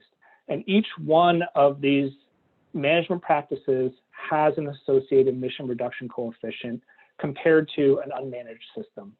And within the EPA SIT tool, there is no way to reflect that benefit. It is, frankly, if you implement these systems in the years, that it's growing corn, you may actually have more of a yield than you could actually be hurting your, you're in the emission sense because you're growing more of a crop from the same acre of land through improved management that has concurrent water quality benefits. So trying to elevate that, from that TNC Canada study I referenced in the beginning to try to talk about the importance, right? They identified 24 practices and 20 categories of natural climate solutions for which the state of Vermont is already, and federal partners, of course, are already investing heavily in, and which farmers are adopting at a very large scale.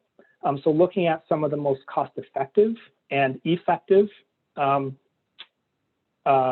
practices from that study, we see cover crops rose to the top, and we've been implementing over 20,000 acres of cover crop in Vermont since 2016, and we only manage between 80 and 90,000 acres of corn in the state. So we're seeing in 2020, over a third of Vermont's cropland has this conservation practice applied, which has a significant, one of the most effective, based on a TNC study, mitigation potentials for agriculture.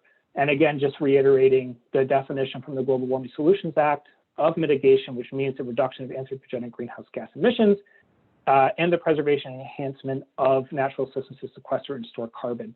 And as we know, many of these conservation practices can have a flux. It can affect one or the other, but you can have practices that both increase sequestration as well as reduce emissions at the same time. That's important to note.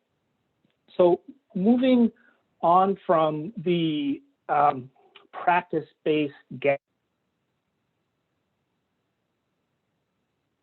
changes to agricultural management and that change in tracking over time is, this definition of the ag, forestry, and other land use sector, and the EPA state inventory tool that Vermont uses, as well as the national inventory, which breaks out ag emissions into Chapter 5 and the sequestration, the land use, change, and forestry into Chapter 6. The IPCC in 2006, as well as the 2019 refinement, combined those sectors into a single chapter. Why did they do that? These, lands, considering together ensures that, all land-based mitigation options can be considered together, minimize the risk of double counting or inconsistent treatment, and considering the systemic feedbacks to mitigation options related to the land surface. And so this is guidance that was handed down in 2006, and this is a report from 2007 from, EPA that points out, well, you'll look for this combination in the SIT tool in the near future. And whether it was the financial crisis that cut budgets, the reference to lack of funding within the report itself, this update hasn't happened within the EPA SIT tool. That melding of the separate emissions, agricultural emissions, and the LULUCF into a single sector. And so this remains a gap within the SIT tool. This may be, one of the reasons why California has gone to using the DNDC model for inventorying a portion of agriculture's emissions in the state. And perhaps one of those reasons is, this is speculation, but within the inputs to the model, farming practices can be selected and modified. And so, this is why within the RFI, looking to exploring models that meet that Tier 3 standard of being process-based or spatially based, so that we can better model and understand how farmer management influences emissions from the land that they're managing, as well as hopefully giving a pathway to track and quantify the mitigation benefits we're getting from significant investments from both the state of Vermont and our federal partners in agricultural water quality conservation. So in closing, right, national working lands in Vermont, we've seen this slide a lot, covers 94% of Vermont. And, just this opportunity that exists in looking at agriculture and other associated land uses through the lens of, mitigation and the, gaps that exist within the emissions inventory itself for the way that emissions are currently quantified. The Ag and Ecosystem Subcommittee, feels that this RFI is a good first step to building the framework and the recommendations for how to perhaps do the updating that the IPCC has recommended from 2006 and hasn't been embedded at this time, and to ensure that the good work that the agricultural sector is doing on the water quality front, that we can leverage those practices and good work as we work to, to build, future actions and strategies that can be implemented through the Climate Action Plan, but making sure we make space to have that recognized and quantified. So I'll stop going on here, but I appreciate the opportunity. I'm not sure, what daylight exists between science and data and agriculture and ecosystems. We think that, research is important, that this is a clear gap, and that an RFI will help inform the Climate Council on how best to address agricultural emissions, as well as its associated broader sector moving forward. So thanks for the time. Thanks, Ryan. Okay, great. So that's a very helpful explanation of what's going on here. Chris, your hand shot up in the middle of that. Do you have a specific question you want to ask about that? Yeah, I'm trying to figure out where this fits in. And just so folks know, my background before I got into planning was in agricultural economic development and federal farm policy. And what I'm wondering is where we factor, one of the differences with agricultural use as opposed to some of the other uses, we're looking at greenhouse gas emissions and emissions reductions, is the ability of agricultural land to be converted to another use, especially to residential use. And it seems like one of the things we need additional information about is conversion rates. And in Vermont, if we can figure out specifically, or if not within our region, what is the typical conversion rate? What do farms typically convert to? And I think we also need to, and then, related to that is, I think we probably have some comparison numbers to compare, but what is the typical household emissions rate, car emission rate relative to those of our greenhouse gas emitting farms? So this would be right in addition to, you can assume practices across the spectrum what the greenhouse gas emissions would be. This would be what if you converted that land to residential use. And I just looked at the 2017 ag census. The average age of our farmers is about 56 years old. Livestock production value is, in terms of total value of all ag products produced, is 76% livestock to 24% crops. Dairy makes up 64.7% of total sales. And even the beginning age of Vermont's new and beginning ag farmers, according to the 2017 census, was 45.6 years old. And so if you look at that, and you consider that land, in many cases, is a farmer's retirement strategy, that is the sale of that land, it's a very real thing that we need to look at, not only for agriculture in the long run, but also if decisions we make will ultimately result in reduced economic viability. Because it's not a simple trade-off of, and I know we're not suggesting that it is, but it's not a simple trade-off, reducing the emissions from cows. It's not just the matter of getting rid of the cows or changing the dynamics around the cows. There are other big implications there. I know people have been talking about this with regard to water quality and other issues too, but it has real implications, that potential for conversion when it comes to our current and future greenhouse gas emissions profile. Thanks, Chris. So I just want to do a quick pause there. And for Ryan, does this issue that Chris brings up, is that intersecting with the RFI, or is that a parallel issue with the RFI? It's a parallel issue, but I think it brings up an important lens. Farms Under Threat, American Farmland Trust put out a report in 2020, which provides some of the data Chris may be looking at as far as the threats from low density residential development, as well as that was converted to urban or highly developed use. That's a study they did, to the point of avoided conversion and mitigation potential. California has an emission reduction coefficient associated with their permanent conservation of land and agriculture.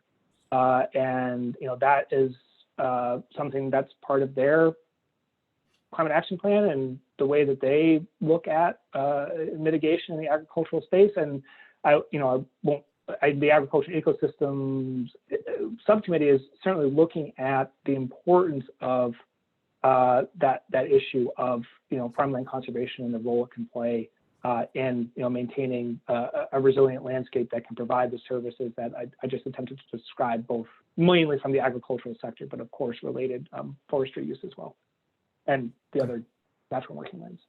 Okay, thanks, Ryan. Yeah, Chad.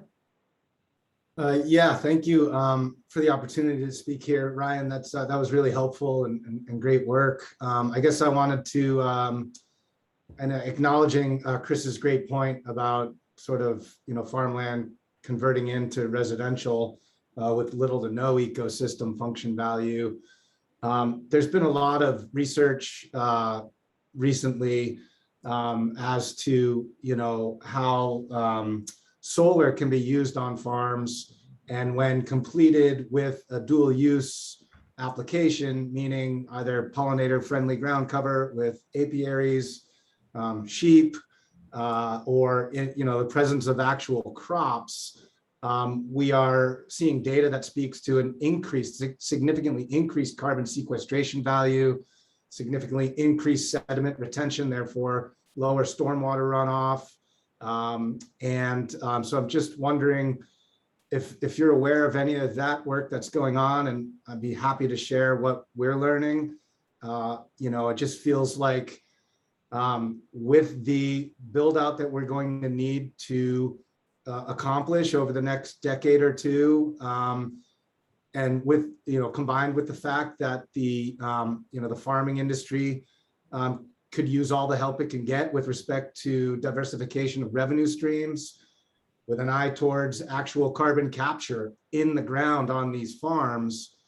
All of these avenues provide additional flexibility for the farmer, again, revenue diversification, and therefore additional tools in the toolbox with which to continue to manage their land and stay on their land and actually keep that land out of sprawl-like residential development. So, again, happy to share some of the work that we've been involved with.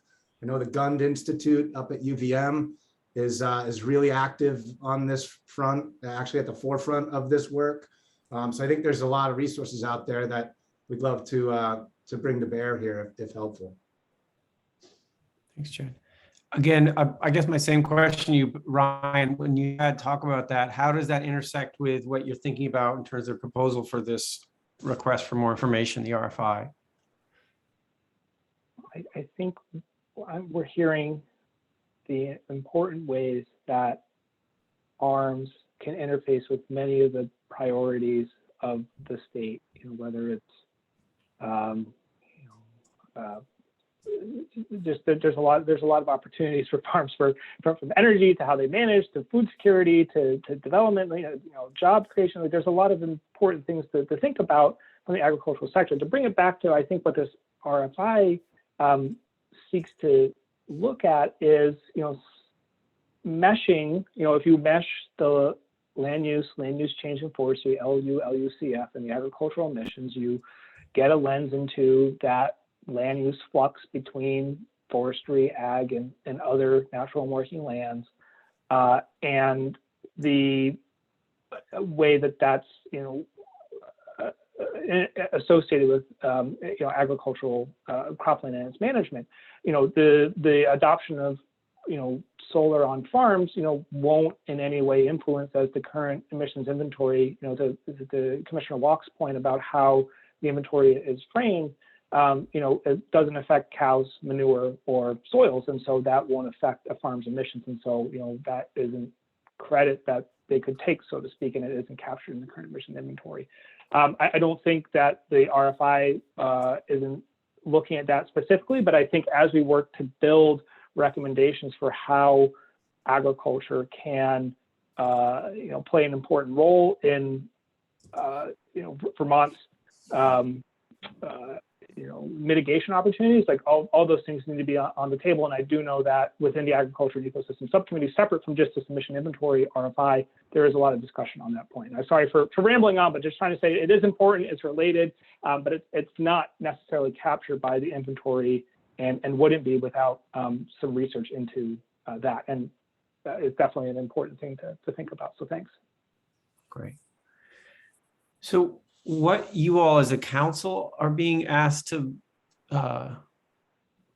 provide input on and give some degree of green light to today is this idea of both the recommendations that are coming out of the Science Data Subcommittee, and in particular, this request for a specific RFI looking at ag and ecosystems. The last time we spoke about this, we didn't talk about the two separate lines of requests for information and proposals.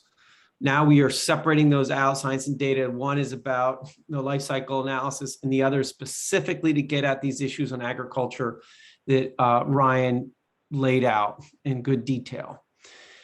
I'm not quite sure, like you had mentioned, Ryan, I'm not sure there's any daylight between the two groups, between the two science and data and ag on this particular issue. I don't know. It sounds like you're both saying the same things, that this feels like the right IFI. I saw in the chat from Jared that the three suggested pieces for the RFI made sense to him too. So I think you're on the same page for that, but Secretary Young, go ahead, please. Just a clarifying question perhaps, or statement, again, a question on the timing. An RFI, at least in my understanding, is a prelude to a contract. So an RFI is really just a question for information from potential vendors who might be able to do this work that's outlined in this letter to the Climate Council. So I just want to make sure that I'm looking at the request for an RFI in the right way. And then secondly, timing. What is this work necessary? Or is this work intended to be done by December 1st to inform the first iteration of the plan? Yeah, those are great questions. I don't know who wants to answer them. And Jane's probably the one who would be managing any RFI or things like that. So I don't want to put you on the spot, Jane, but what is the timing of something like this? When would we be likely to have some results from this that could inform our work? I don't know, Ryan. It's funny. Yeah, I just saw Alyssa and Ryan put that in the chat. It was funny because I was asking that same question around whether this, for the ag component, my understanding is there's two RFIs that are being proposed, one for life cycle analysis and one in the agricultural sector. My gut is that there's actually enough information in the agricultural work through the work that we've done in the carbon budget that we don't necessarily need an RFI, that this one could actually perhaps be considered as an RFP. So I was asking Ryan what the thought process has been around why RFI is being recommended and not an RFP.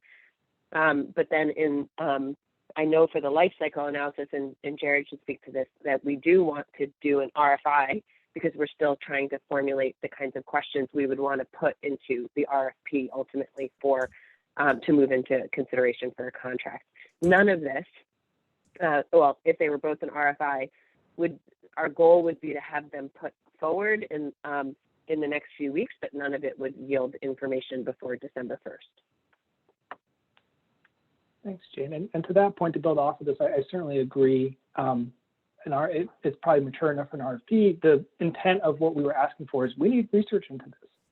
And much like the non-energy sectors looking at the proportionality question, this is another question that's fundamental to agriculture. And we're not going to have the research done to agree that we need to fully inform the climate action plan that's due in December. And so to that end, we wanted to make a note that we feel that the emissions inventory for agriculture needs some updating, and that the way to track and account for mitigation in the agricultural sector, there's a lot of opportunity, and we hope that this RFP can help inform that. The challenge of timing is it's likely going to come after December 1st, and so discussion, feedback from the Climate Council on how to reconcile that. And certainly agriculture and the ecosystem subcommittee wanted to put forward and did in its recommendations to make a note that this is a gap for agriculture that needs to be addressed in the future and for future inventories. Great.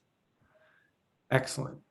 So to summarize, what I'm hearing is that while the ag piece probably is ready for something a little more formed like an RFP, regardless, the output of that, the results from it still won't come in time to inform this round. Therefore, we need to note in this round, we're doing this, we have concerns about it, and this is how we're addressing the concerns. Okay, great.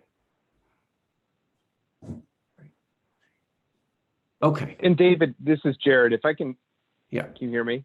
Yep, go ahead. Okay, I just want to offer a perspective to just kind of test for alignment with fellow counselors, and that is this. I have really been thinking that this initial climate action plan on December 1st is just that we reserve the right, and I think we'll have a responsibility to revise this first plan as additional information and research is conducted, and once we have high quality and kind of refined enough information to make revisions to the plan. I get a little uncomfortable with a sense that I sometimes feel that people feel like it's all or nothing. It's either has to be in there by December 1 or it's not going to happen. My clear read of the Global Warming Solutions Act is we were all appointed as counselors to multi-year terms. Our work and our responsibilities are going to continue after December 1st, and that includes improving data collection and analysis and leaving open the possibility to make revisions to the recommendations in the initial plan, or to do a second plan on a faster timeline than is bare minimum required by law. So I hear folks. I totally agree. I wish that we had all the data on the ag and land use side that we wanted at this point. We don't. I mean, I'll just quote from the recent carbon budget report, which I think was really helpful. But that report says tracking changes in land use requires knowing both the prior and the current land use for the same location. And it speaks to significant data limitations, including data that only exists for a single period for certain land use categories, and data with regard to ag, forestry, and other land uses that has uncertainty or errors too great to consider legitimate. So I think that we really need to do more work in this area and do the best we can in the meantime, but reserve the possibility, the ability to make revisions to the plan or issue an updated plan on a faster timeline than the bare minimum timeline would require. I think that'll just help alleviate some of the pressure that we all feel that everything has to be in by December 1st, because there's just realities in terms of the state of different sources of data and additional research and analysis that will have to take place to enable clearer assessment of some of, especially some of these net emissions questions with regard to ag, forestry, and other land use. Okay, great. So what we're hearing today is, I can share my notes again, whether this is helpful or not. Just I'll show you what I'm doing here. What we're hearing today is on the issue of the timing and what's happening for the December 1st plan. We're kind of stuck with what we got in terms of an inventory number. And what we're talking about for the RFIs or the RFI or RFP is about our next iterations. We want to note in our report that this is an area of concern, and we're addressing this concern through some research and technical work that we think will help us do better and really capture what's actually going on, you know, on the land. And just as a note, the ag piece is probably ready for an RFP. You can probably skip the step of an RFI. We had some other comments about related issues that don't necessarily directly intersect with this RFI conversation, but are still relevant, either because they provide a lens or they point to the issue. The conversion thing that Chris brought up, the different types of ways of using land, mixing solar and farm use, those are things that are related, but not necessarily straight in the wheelhouse of the RFI. There was a question before Ryan did his presentation also about what's considered all other lands. And honestly, I got to listen to the recording to get your answer on that, Ryan. But that was just another piece of comment that came out. Right. So this is what I'm capturing, perhaps well, perhaps not so well. Before we move on to the next thing, is this what you're trying to express as a council about this issue right now? Is there anything else as a council you want to be expressing on this issue? Secretary Young? My question, I guess, to the council and something to consider is, I agree with Jared's assessment that we have to work towards our December 1 deadline with the tools we have available. We have to identify gaps in the tools that we have. And I think we just had an extensive conversation about a gap in the agriculture arena. And just in terms, again, of timing, we've spent quite a bit of time on determining whether to put an RFI out, I guess now, in anticipation of the next iteration of the plan.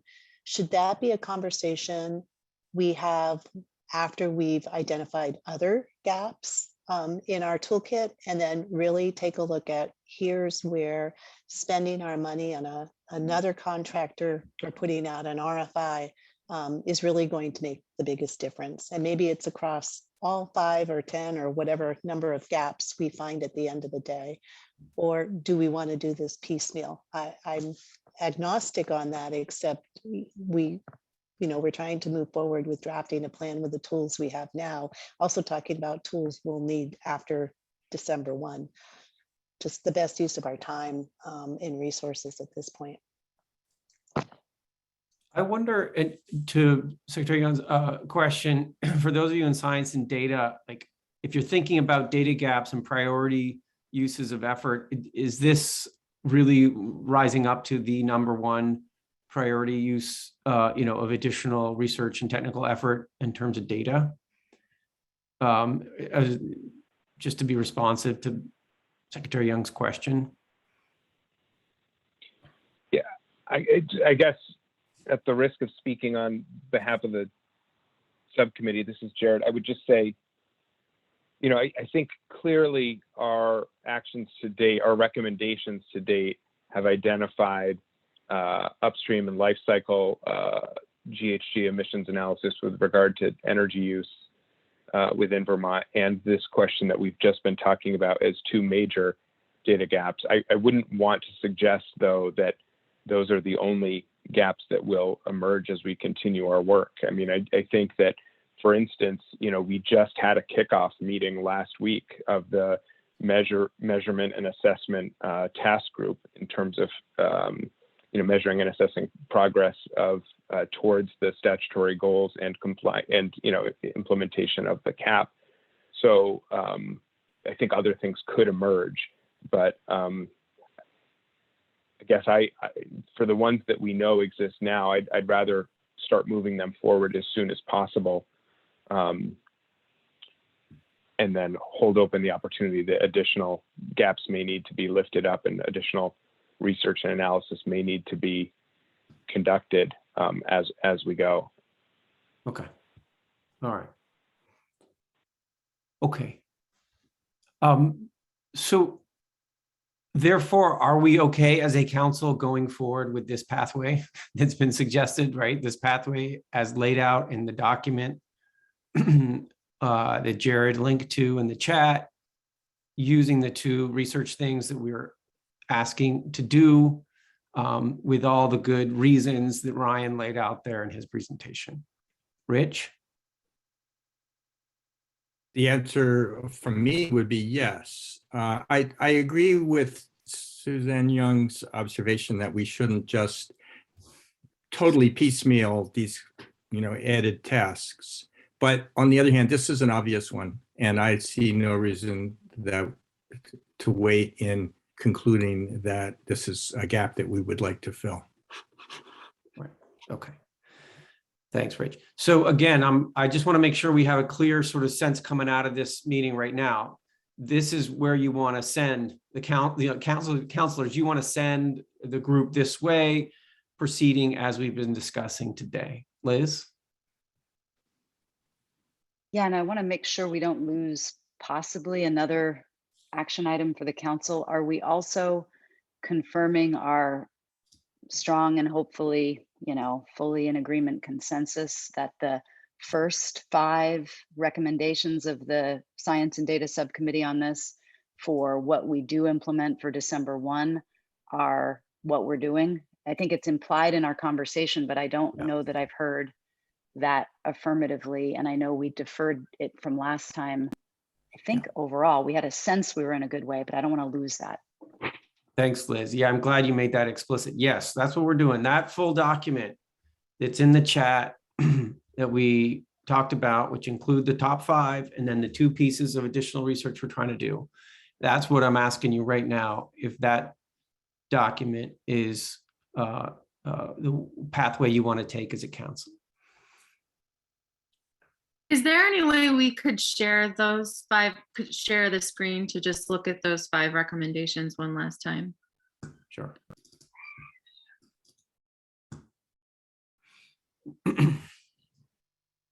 This is the document. Here are the first 5.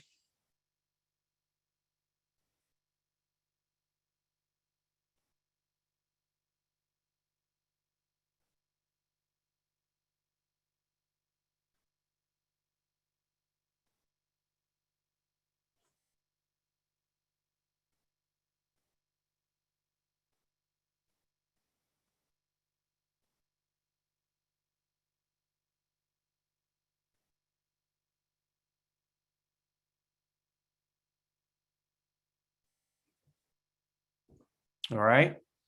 And then the pieces down below are the 2 pieces that we've been talking about for additional information, whether they're both RFIs or the ag one can go straight to RFP. That's sort of tactical. We don't need to worry about that. But these are the 2. And this is the new, since the last time the council looked at this, this is really the new piece. For all the reasons that Ryan laid out.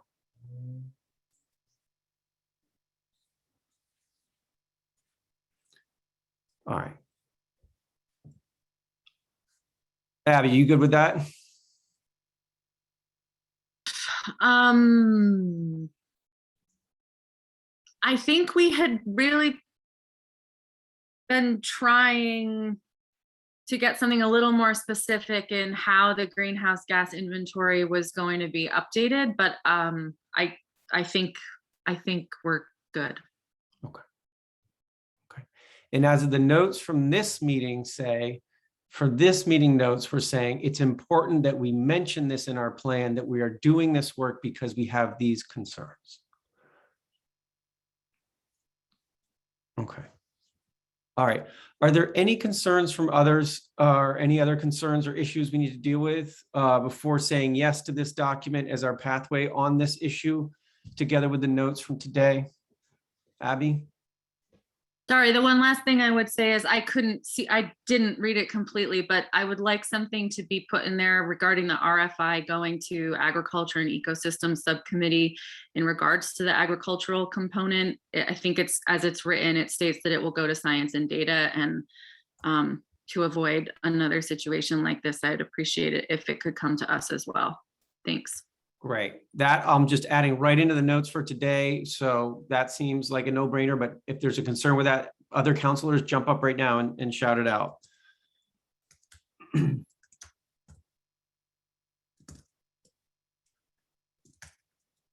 Okay. Anything else? Okay, so what we're doing right now is we're saying yes to this document with the notes from this meeting that I shared on the screen, and one last note that Abby just added in, right, which is that RFI, RFP on the ag piece goes over to the Ag and Ecosystem Subcommittee. Okay. All right. Great. Thanks, everybody. Really helpful conversation.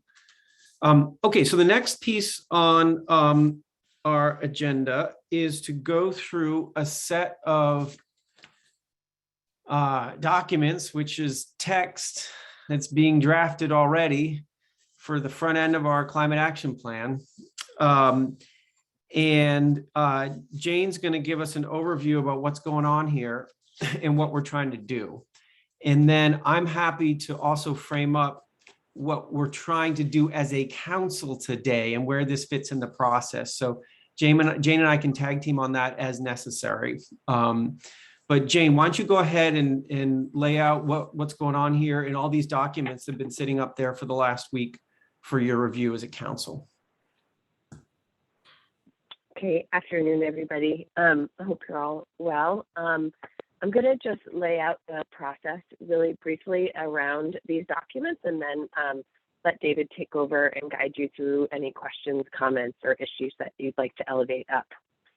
So I just want to remind you that the way we're going to proceed over the next 6 weeks or so, recognizing now that we have a climate council meeting every week between now and December 1st, that our intent will continue to be to get you the components of the climate action plan that we'll be discussing at the council meeting the following week, the week before the meeting for it to be discussed.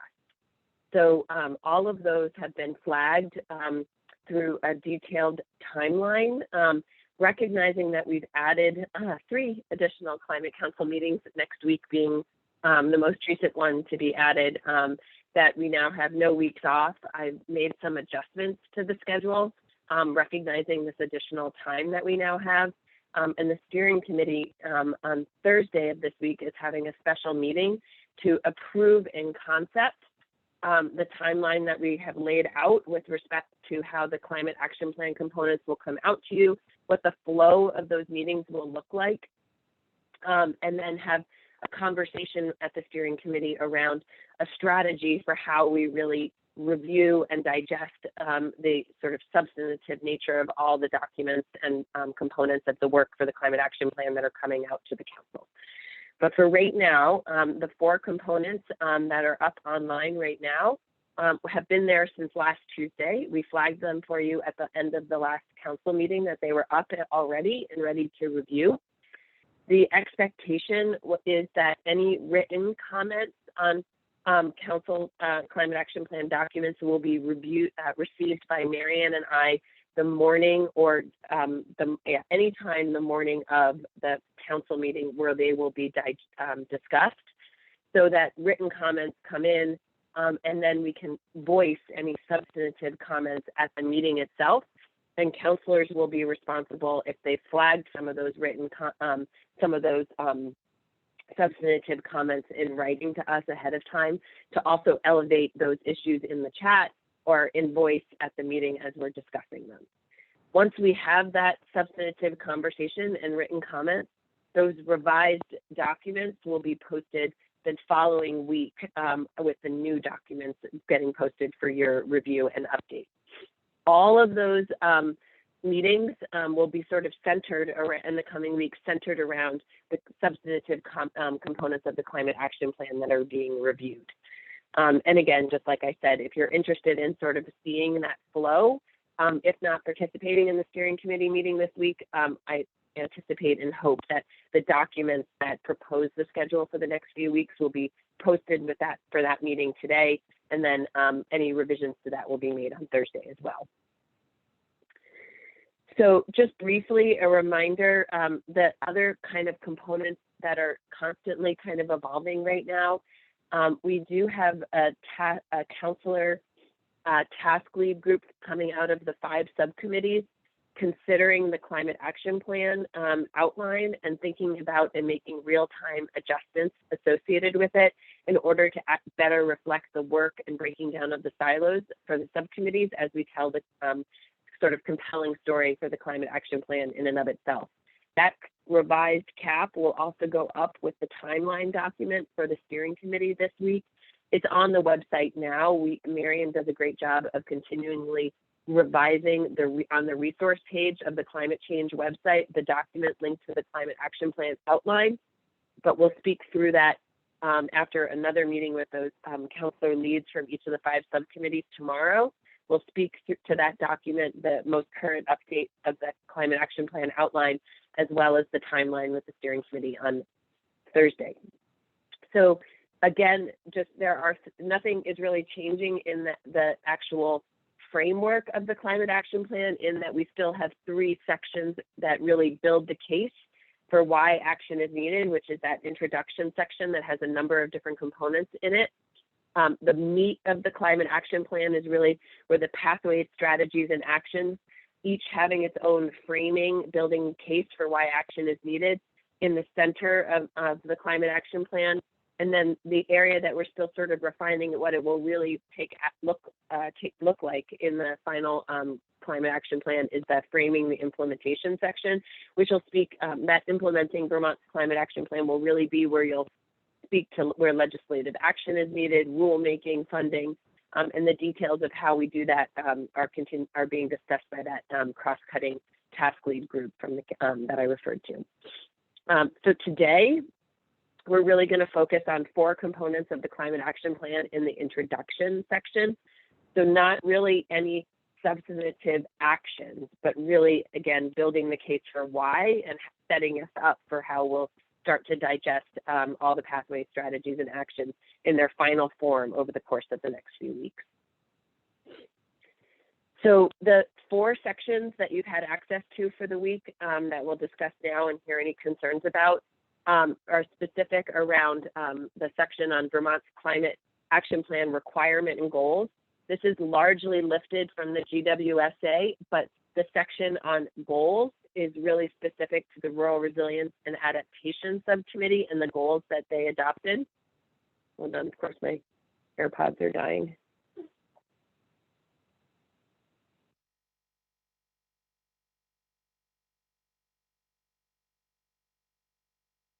Uh-oh.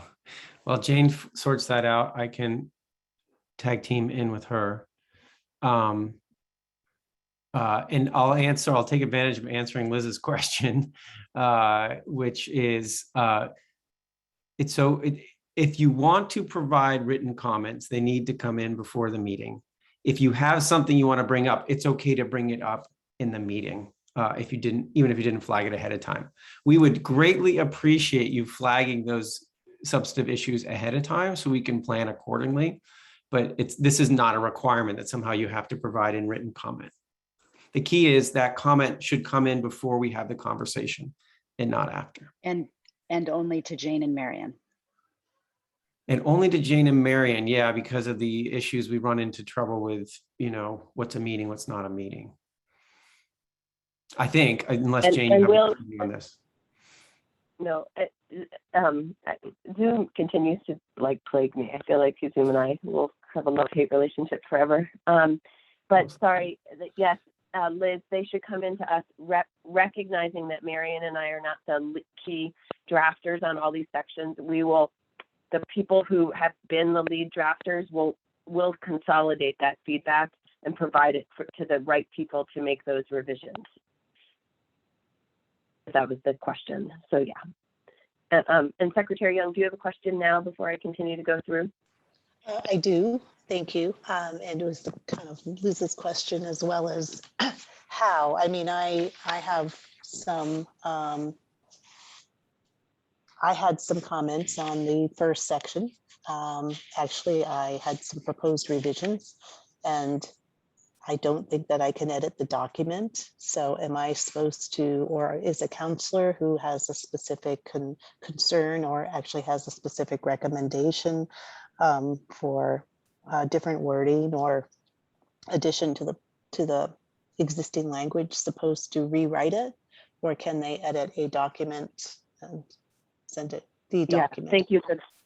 That's a great question. Marion and I have now set up a new SharePoint site specific to the climate action plan drafting component.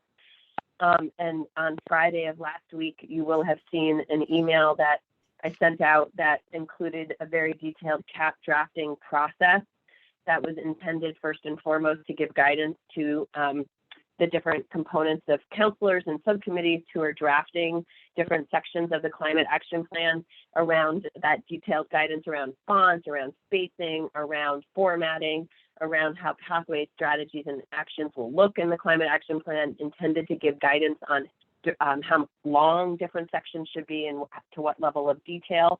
That was there. And at the end of that email, I gave reference to the SharePoint site, which is where we'll all have access with our partner emails to review and edit documents. That's been a work in progress around permissions and challenges with that Marion's been working through. So it wasn't included on Friday, but I made mention that it would be sent out this week. So just like everything with the climate action plan, it has been a work in progress, but ultimately these future iterations of components of the CAP will go out with in SharePoint format, and folks will think about how we give specific guidance for written comments on those components so that you can edit the document more easily. Marion did put, I believe, on website this time, both PDF and Word documents so that folks had the option of opening a Word document and doing track changes and sending it in written format that way. So you weren't limited by just having a PDF form, but we did want folks to have both PDF and Word, knowing that PDF documents are much easier to open and view than a Word document online. So for this time, it was intended to be in a Word document that was linked on the website as well, but going into the future, we'll have clearer guidance on our expectation on written comments.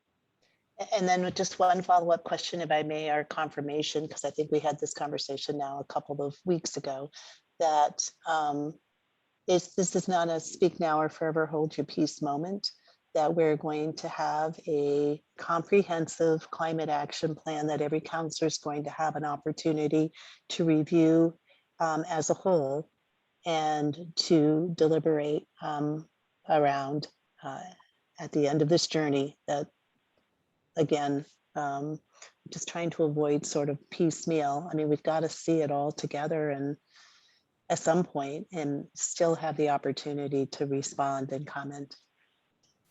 Yes, there is a built in the schedule, a comprehensive climate action plan to be drafted and shared to the full council ahead of December 1st. I will say that our intent is to minimize as many red flags that are brought up on November 23rd, which is the date for that draft to be shared, because that would not leave much time to revise and reconsider those. So if we've done our job well as a council, my expectation and thought would be that as many of those really substantive red flags that people have will be brought up as we bring forward independent sections and try to have more time to resolve those and have them brought back to the council. We have 2 additional meetings in November that have limited items on them, so they have space for us to bring back different components that are flagged along the way to have that conversation at those meetings.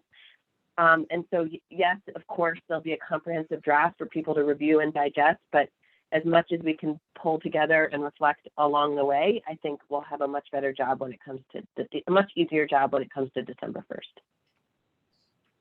Joey and then Lauren.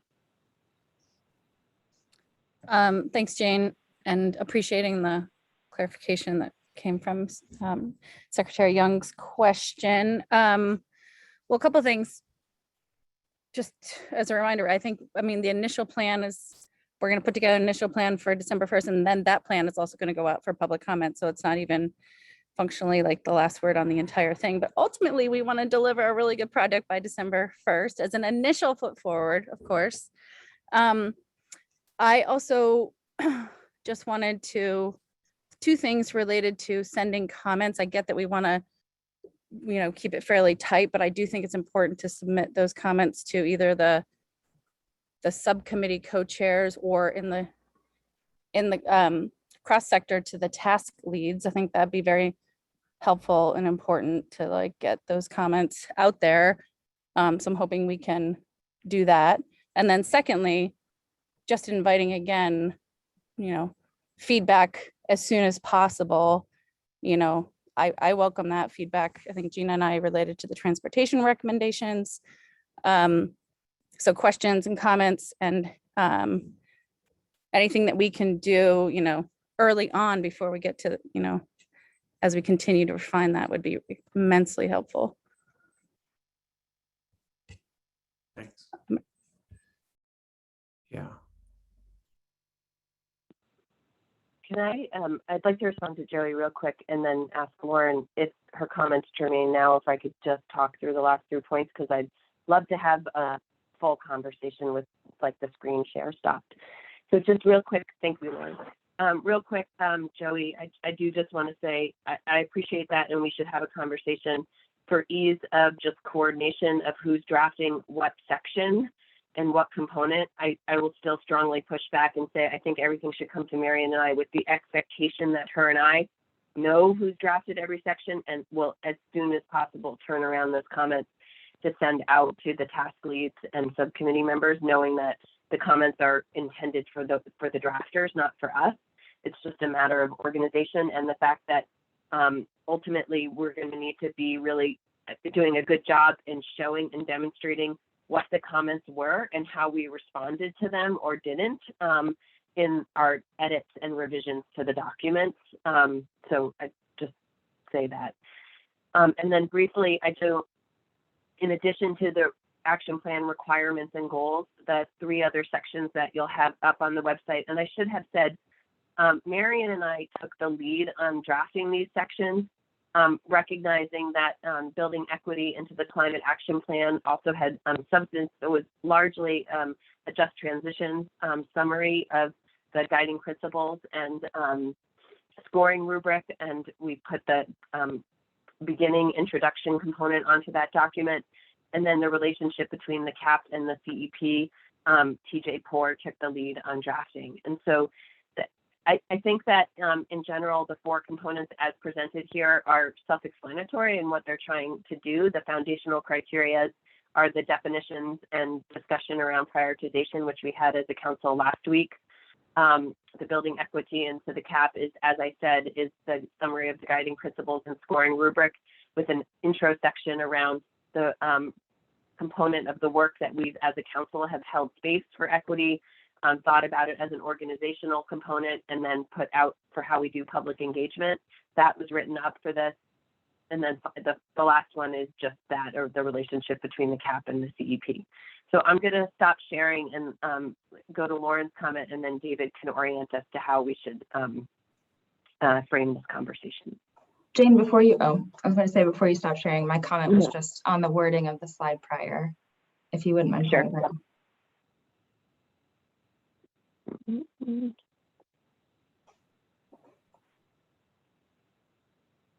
The middle, yep.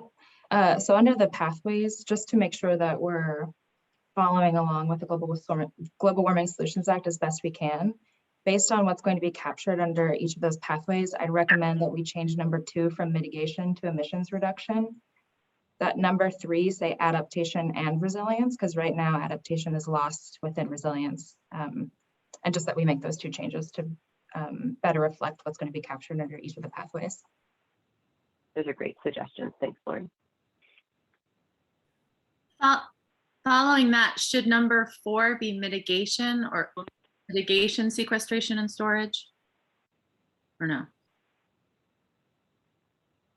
If you're referring to the ag component, that section will actually go under the mitigation section if you look at the CAP outline. So.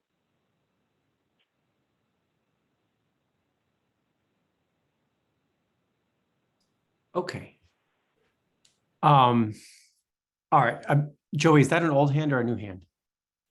Old hand. Okay, great. So this is like our trial run a little bit today, right? We've got these 4 documents. We're testing out and showing you how this is going to work going forward as we get into a rhythm of this, where these 4 documents were on the website, made available a week ahead of time. We're now making super clear to you in this meeting, like we're looking for any written comment ahead of this meeting. During this meeting, we'll bring up the issues, the key red flags, the things we need to work on. We know it's not our last bite at the apple because we will look in November at the whole thing. However, as Jane says, the more that we can solve now and address and the concerns and really put our brains into this now, the more likely it is our November will be something reasonable as is something absolutely insane. So that's what we're trying to do here. So there's like the macro conversation of us doing it. Then there's the specific conversation of, hey, how about these 4 documents? Any red flags? So we can have both conversations of how's this process working, and also these 4 documents. These are some things that I want to raise up right now. Liz? Sure, thanks. I had 3 comments on the documents. I think I can do them pretty quickly and they're somewhat substantive. So on the first of them, the overview, I just had a question. Why are we having the pathways listed out for the non-GHG resiliency and adaptation, but only those? That's just a question. I'll just say all 3 at once in case it's easier to address them in a different order. On the foundational criteria document, I wondered whether you had yet had a chance to incorporate anything from the cross-sector subcommittee meeting last week, where I think we identified a need to do something either in addition or slightly different with the ranking in order to capture foundational or threshold, as it were, policies that aren't otherwise going to be ranked anywhere other than low using the criteria we now have, even though we recognize that if we don't elevate them, they will cause fall downs in other categories. And my third question is on the foundational criteria document and the equity discussion. Can we either put equity first or combine those 2 together? Because I very much would like to see personally us combining equity now at this stage of our writing and thinking and presentation to the public, rather than having it as a separate exercise, even though I understand why, as a council, we've had to take those in separate buckets in order to, meet contracting and time and process. I'll stop there. Thanks, Liz. Okay, so 3 sets of comments coming in. We can have a quick conversation about those. Maybe Jane, if you want to provide some clarification on that real quick on those 3 items and see if we can actually dispatch them right now. Yeah, I think I can. So for Liz's first comment around why are pathways shown in for rural resilience and not for others, is that in the exercise that rural resilience and adaptation took to set goals, because as you'll recall that there are not clear explicit measurable goals in the Act, they focused around directing their goals for each pathway. And so I have wondered, I will say, and maybe I'm going to, David and I discussed this, sort of stir the pot already on this document, is that if it has not been formally adopted by the council yet, we may need to think about revisiting that component of the CAP once we've explicitly adopted the pathway strategies and actions being put forward by rural resilience and adaptation, because it's sort of like a chicken and egg thing, but their goals are tied explicitly to their pathways, and hence that's why they're lifted up in that component of the work, which makes it structurally a little awkward, I will admit. So I'll leave that there. Second, the document for foundational criteria has been updated since we met with cross-sector and you guys had done your prioritization and we identified this issue.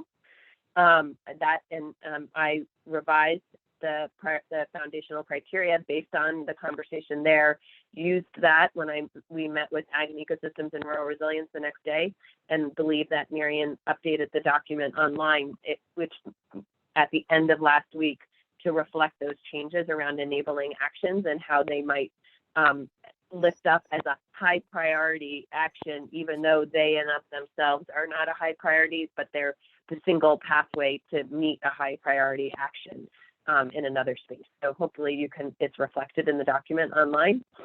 And then, to be honest, I must have missed that because I did look today. So the key thing I should look for is enabling action, because it didn't otherwise.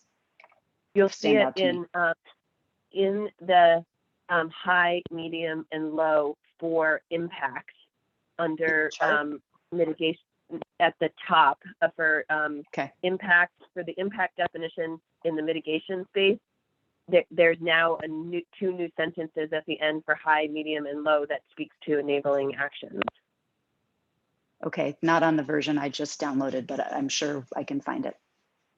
Okay, and I think I did Marion choose and it I off make the sure agenda. If it's not the most up-to-date one. It's there. I'll put it in the chat. Great, thank you. Yep. And then their third question about combining equity or putting it up first. And I think I might have missed just the document you're referring to. Happy to, is it because we go into more detail around the scoring rubric and its application after we've defined the foundational criteria? So it comes in second in the action plan, and we'd like to put it in a different space. I feel like we're just potentially putting the public in our headspace rather than putting ourselves in theirs. I understand why we have done foundational criteria, and then also equity, and those are somewhat separate. I appreciated the comment earlier made by another council member regarding whether that needs to continue to be the case. And the word equity only shows up, I don't know, 3 or 4 times in the foundational criteria section, but is the entire next section. It just feels to me like either that's out of order or we should be combining at this stage. That's all. And other counselors may feel differently, but I just don't want the impression to be left that it's a separate process once the plan is out there, because I think it's not, and we've only treated it the way that we have for exigencies that don't need to be reflected in the way the document itself comes. Great. Okay. So we have these 3 issues that Liz brought up. Jane provided some clarification. We didn't necessarily nail them all right now, but this is a useful time. If you have a different view than say what Liz brought up or what how Jane responded, and that's important to you, this is a great moment to raise that up, and we can capture that in the notes so that Jane and Marion and the drafting team get a full picture of really what you as a council are trying to say. Suzanne Young, go ahead, please. I'll certainly defer to continuing this conversation, David. I raised my hand before you asked it, so. Great, yeah. You can hang on just one second. On the 3 issues that we just talked about with Liz, in terms of how goals are expressed in that first document with rural resilience, it feels a little awkward with the pathways in there if people have strong feelings on that. Second, on the prioritization piece, I think we resolved that, and just there is a piece in there in the revised document, but that should be resolved.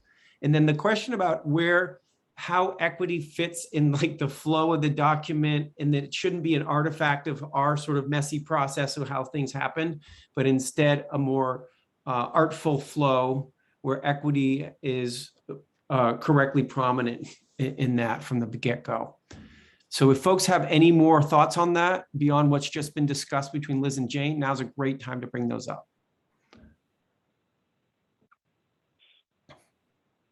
Okay. Thanks. I see stuff in the chat coming in. That's great. Okay. Secretary Young, go ahead, please. I don't want to go into this making an assumption that every council member is comfortable with SharePoint and is comfortable with accessing these documents. So I really want to encourage council members who are not to let us know as a council or as a steering committee, or Jane and Marion. And I was looking at the comments, and, you know, Richard, I agree. I think there are so many documents out of subcommittees and out of the, you know, on the agenda and dropped in chats. It's organizationally, especially because they're not really titled, they're just links. Really hard, I think, to find the documents. I appreciate the resource tab now. I was looking for something earlier, and it wasn't clear to me how to find what I was looking for.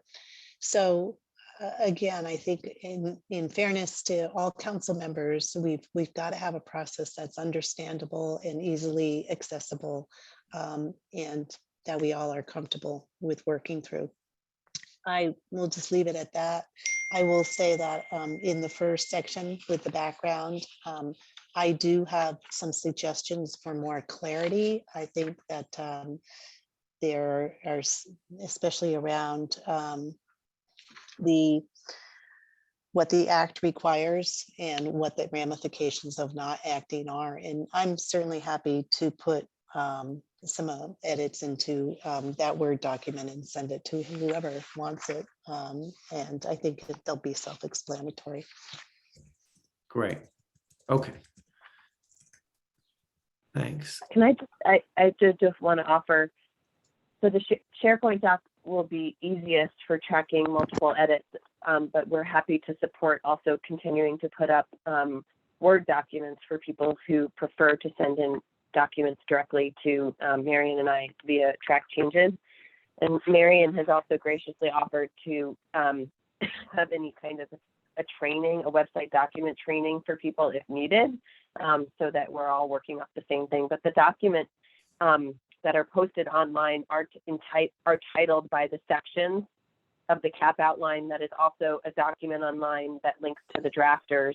And I think we'll continue to improve upon the process as noted, but we're also, I think they're pretty neat and clean around titles and linking to authors and sections of where they are in the CAP right now. Thanks, Jane. And in terms of just the document stuff and naming of documents, Jane, is there some sort of naming protocol that you all want to take on, or maybe you and Marion can do a little thinking about that? Yeah, there is a clear naming protocol already. Okay. And yeah, so we can make that clear. In the CAP drafting guidance, but happy to reach that. Okay, great, thanks. Catherine? Thanks. I had a couple of suggestions in terms of keeping us organized. One is that if we could have the draft date at the top of these documents, it would be really helpful. I'm imagining as we get many documents with lots of changes that it would be just helpful to keep track. So I'll just make that suggestion. And then I'm curious if when we see this again, so we have these sections, we're reviewing them. We won't see them again until the final plan. Is that correct? They'll be reposted within 1 week of having them. They'll be back online within a week with the edits made for the final document to be included in the CAP. Right, So but we won't review it as a council. No. Okay, and so that will be will that be track changes so we can easily see what changes were made? We've talked a bit about how to document the comments that are incorporated and the comments that aren't. Marion, I might lean on you to answer where we settled on this, but I don't expect that the documents will be shown as track changes. I'd rather have a responsive summary or comment summary. Yeah, we've developed just a basic table so we can keep comments provided in written format, as well as comments such as these now that you are providing at the meeting, list them into which section they apply to, and then have a space for the drafters of those specific sections to note, yes, this was a substantive comment that was included, or no, here's why it wasn't. So we have a list of that. I do hear you, Catherine, it's just easier with track changes to see where there were changes. So yeah, perhaps Jane, in addition to that table, we may need to think about just how we if there were substantial sections that were moved around, it may be easier to see that and track changes as opposed to in a separate document. So maybe we post both a track changes version and a final version, but that's, again, a lot of documents for folks to go looking for. And then the comments, some of my comments on the drafts already were said, so that's great. The overall comment I would have is just to remind us all that we really need to write in plain language, that even these initial sections that have been drafted have a lot of planner speak in them and a lot of buzzwords, and I just want to make sure, especially when it comes to the actions and what's going to happen next, that we try to avoid that. Okay, great. Thanks, Catherine. Rich? 2 points. I'm going to echo what Catherine just said. The difference between mitigation and adaptation and resilience and sequestration, those are terms that I think we understand, but many readers of this document won't unless they're defined. A question about SharePoint. I thought we were told it in way back when that we couldn't use SharePoint because that violated open meetings law requirements. So I guess I need some help on how we navigate that. And then I want to echo the question that was previously raised about the presentation of the requirements and goals section that appears to, put in bullets the overall mitigation requirements and then elevates in a separate way, the pathways identified by the other committees. That it's a mix and match that doesn't quite work. I think we need to present them somehow in using the same format or using pathways from cross-sector mitigation in a way that parallels the pathways for the other committees. That's it. Thanks, Richard. Just a comment. Yes, I appreciate the SharePoint issue, and the SharePoint site is really for us to track and organize the documents so that drafters who are from subcommittees or counselors can upload their document to that. And we will be using Word to actually track edits and changes that'll be sent in, not SharePoint, sorry. Correct. Right, because if we're all editing on a SharePoint site, we're running into trouble. Right. Just one final technical point again. I really want to make sure that these documents are accessible to everybody, and it's not intuitive. And when I click on a link on the website and try to look at the Excel spreadsheets or open, I get this message that says, what's your name, what's your password? And it prompts me to log into every document with information I do not have. Now I've been told, oh, just click cancel, that'll go away. But if you're a member of the public as well, who is seeing the same thing and wanting to look at our work that's in the public domain here, it's just confusing. And I don't know why we're getting that prompt for a password and a name, but we can post on the website. It's about your default browser. And so if your default browser is Google, then it does not prompt that. And if it's something else, it does. And it is true, you just have to hit cancel, but that is a step that's unnecessary for you all to take as well as the public. So we can clarify that. Great. Okay. So I want to take a pause here and say on these two things we're talking about in parallel. One is the overall process of how we're going to be doing this going forward. The other is these 4 specific documents. Let's take them one at a time. On these 4 specific documents, are there other issues that you want to bring up that haven't yet been brought up? Remember, Liz kicked us off with 3 specific issues, and there was some additional in the chat on that. Secretary Young says she has some clarification things that she can just send in as suggested clarification edits. Okay. But are there other issues on these 4 documents that we need to bring up right now that we haven't talked about already?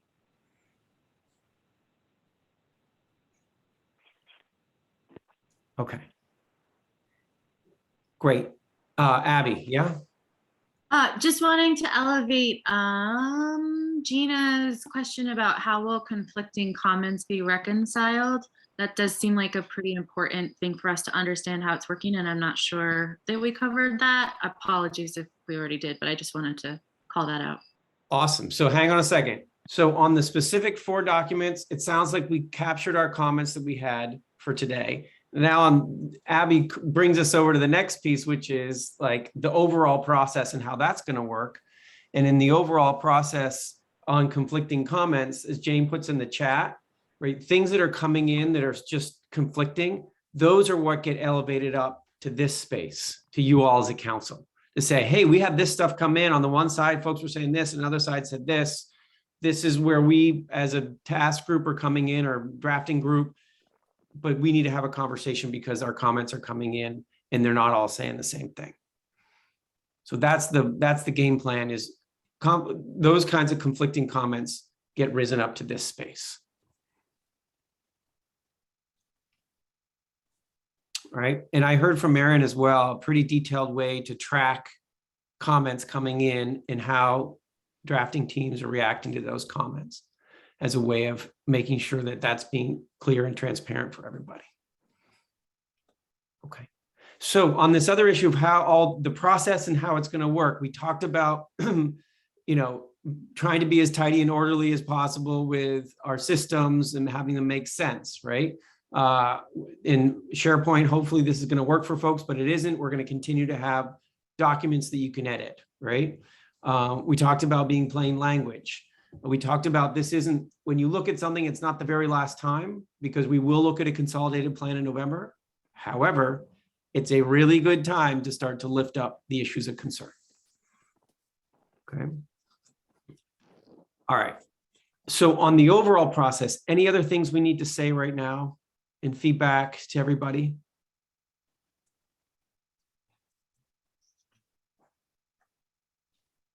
Okay, great. All right. So it's going to be busy. There's going to be a lot going on. And this is our pathway to hopefully having some order and at least some rhythm to our work. And we understand our role as your role as counselors in that work. All right. So if that's the end of that conversation, it's time for public comment. And so why don't we do that?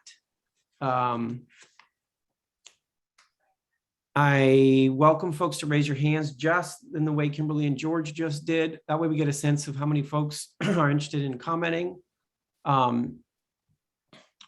So why don't I start with Kimberly? Kimberly, go ahead, please, and let's try to keep comments to just a few minutes so that everyone gets a chance who might want to comment today. Hi, I hope I've unmuted. Yep, you're good. Awesome. First, thank you to everybody. You're doing so much hard work on our behalf, and I really, really do appreciate that. And I'm actually going to be asking more of a question. I picked out a piece of the document that was shared earlier about greenhouse gases, and it says, conducting upstream and/or life cycle accounting of emissions related to use of energy in Vermont, including those emissions that occur outside the boundaries of the state. As a member of 350, I'm asking, does this mean you're going to be looking at things like methane from Hydro-Quebec, even as I understand that that emission is less than gas or coal? It is still an emission that, in my understanding, is not being currently counted. Am I accurate in saying that you are going to be looking at that going forward? So Kimberly, before I ask anyone to answer that question, what I want to do is do a full round of public comment and then let the counselors respond to what they're hearing. Are there other things you would like to comment on? No, that's my main focus. Excellent. All right. Thanks so much, Kimberly. Clear question. Appreciate that. Let's go to George. And like I said, after this, we'll give counselors a moment to respond and react to questions or comments that come up. George Grosch, go ahead, please. Good afternoon. I'm pleased to see progress being made on the greenhouse gas RFI process. And I think the main concern I have is that investigation won't really conclude on a timely basis to get in front of some of the recommendations already set in motion with the current version of the Climate Action Plan. Specifically, the bioenergy related recommendations in the thermal pathways sector are dependent on the life cycle emissions of the respective biofuels, whether it be solid biofuels, where you're looking at wood pellets, the liquid biofuels that are part of the renewable fuel standard at the national level. Each of these has an Achilles heel, and that's the land use change and ongoing sequestration rate or lack of sequestration for the bioenergy crops that are inputs into these various fuels. And so I would strongly encourage the Climate Council reconsider proceeding with the clean heat standard until the studies have done their life cycle assessment of biofuels being proposed for use in the thermal energy sector. Frankly, they're just not ready yet, and it would be a significant misstep to step forward with a pathway that was based on incomplete knowledge and then discover after we've already started our pathway implementation that it is actually not on solid ground, that it is going to need to be withdrawn because the conclusions don't support it as a mitigation pathway. That's my principal comment. Thanks, George. Thank you. Thanks so much, George. Appreciate that. Sandy, go ahead, please.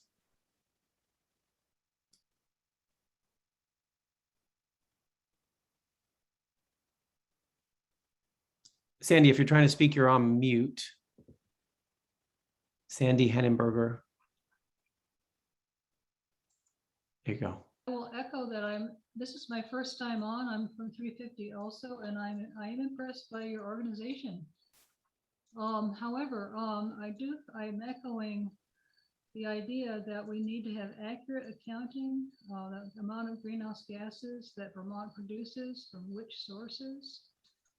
To me, that just is common sense, and maybe you've already done it, but that was my comment.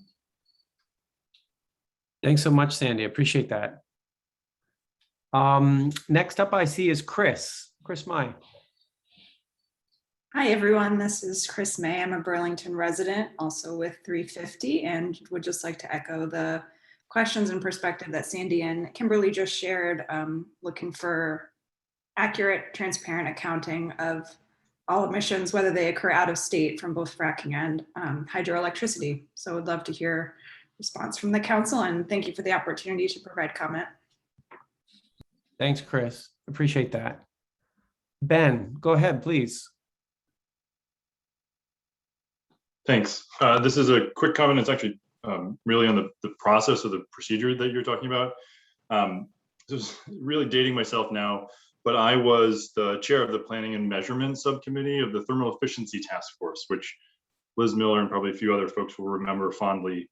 And as someone who's sort of been in that role of drafting stuff and then getting comments on it, I think the sort of back and forth in the chat about the task leads or chairs, as the case may be, getting CC'd on those things makes all the sense in the world. And to Jane's point, the director's point, I think being incredibly clear about who those people are is also very, very important.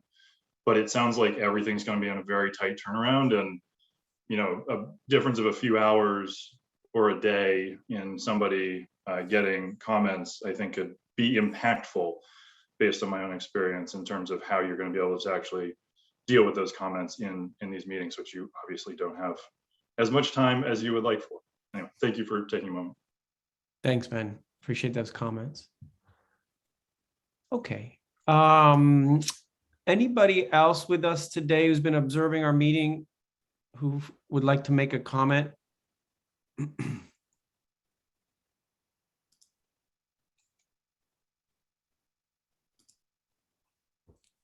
Great.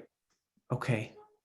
So we have just a quick moment. I had promised that counselors could reflect and or respond to if there are sort of quick responses to some of these comments that came up, particularly where Kimberly kicked us off in the comments and then the subsequent ones about what does this really mean in terms of, are you looking at these potential emissions outside of Vermont or not? I think we had a fairly good conversation about that earlier.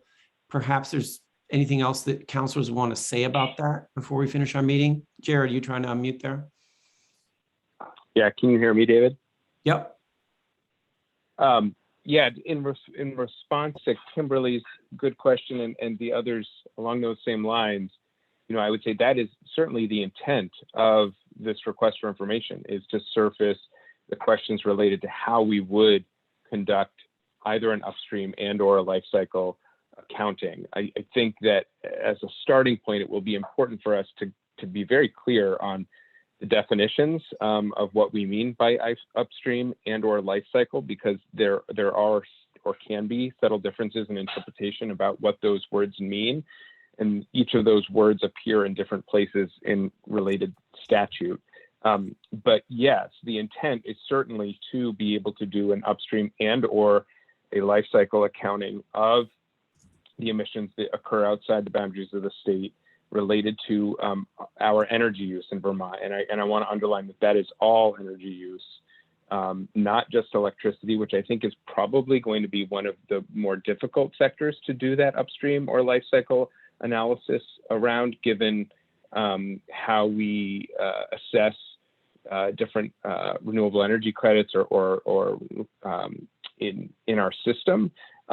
In partial response to George, I would just say that the concern around a lack of life cycle emissions factors for other energy sources, specifically biofuels and fossil fuels that are primarily used in, at least in Vermont's case, in the transportation and thermal sectors, I think we do have very good data to back those assessments up that other states are already using. So California and the California Air Resources Board, Washington State, Oregon State are all using life cycle factors that have either come through the GREET model and or been further refined by the California Air Resources Board. So this is getting a little ahead. We need to see what the responses to those RFIs are in terms of, you know, understanding our options.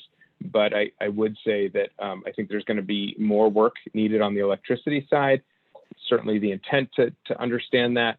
But I do think that we're starting with a really good baseline of information because of the work of the Argonne National Labs and also the work that has happened in the West Coast in terms of their low carbon fuel standards, which is very similar to a clean heat standard, just on different sets of fuels.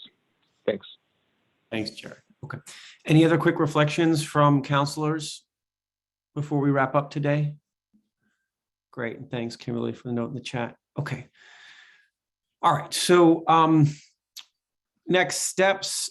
Jane, is there anything we need to say about the next meeting and what the role of the council is? I imagine there's going to be another slew of documents going up at some point that will flag for the council. Anything to say there, Jane, about what's coming up? You actually have a week off of reviewing documents. Next week is the extra meeting is really intended to provide focus and clarity around all the public engagement that we've done over the course of the last 4 weeks or so, and hear from Climate Access and RISE on the synthesis of that feedback. So next week we'll really focus on public engagement, and on that day, all the components associated with the science and data subcommittee drafting will be posted online next Tuesday for the following weeks. meeting focused around that. So nothing for next week. Great. Okay. Wonderful. Anything else? And Secretary Young, when I turn it over to you, I will note that there was a text in the chat today congratulating you on your retirement. So I'll just note that, Secretary Young. Thank you. But just turning it over to you, if there's anything else to say, also, if you want to say anything about your role going forward, we welcome that too, but I don't want to put you on the spot for that. Yeah. But I want to note that text from my counselor today. I did notice it earlier she's jumped off, so I didn't get a chance to respond. But thank you, Sue, if you're listening. So next steps, again, we have the meeting next week. We're going to talk about what we're learning through the public engagement process, and that's going to be, I think, fairly informative going forward. I think folks need to stay tuned. I am not leaving right away. I intend to be fully engaged for the immediate future with the council, and so appreciate the interest, and we'll let folks know when decisions are made. So with that, thank you, everybody. And again, was an interesting and productive meeting, and I look forward to the next one. All right. Take care, everybody. Have a great rest of the afternoon. Thanks for hanging in there. Take care. Bye-bye.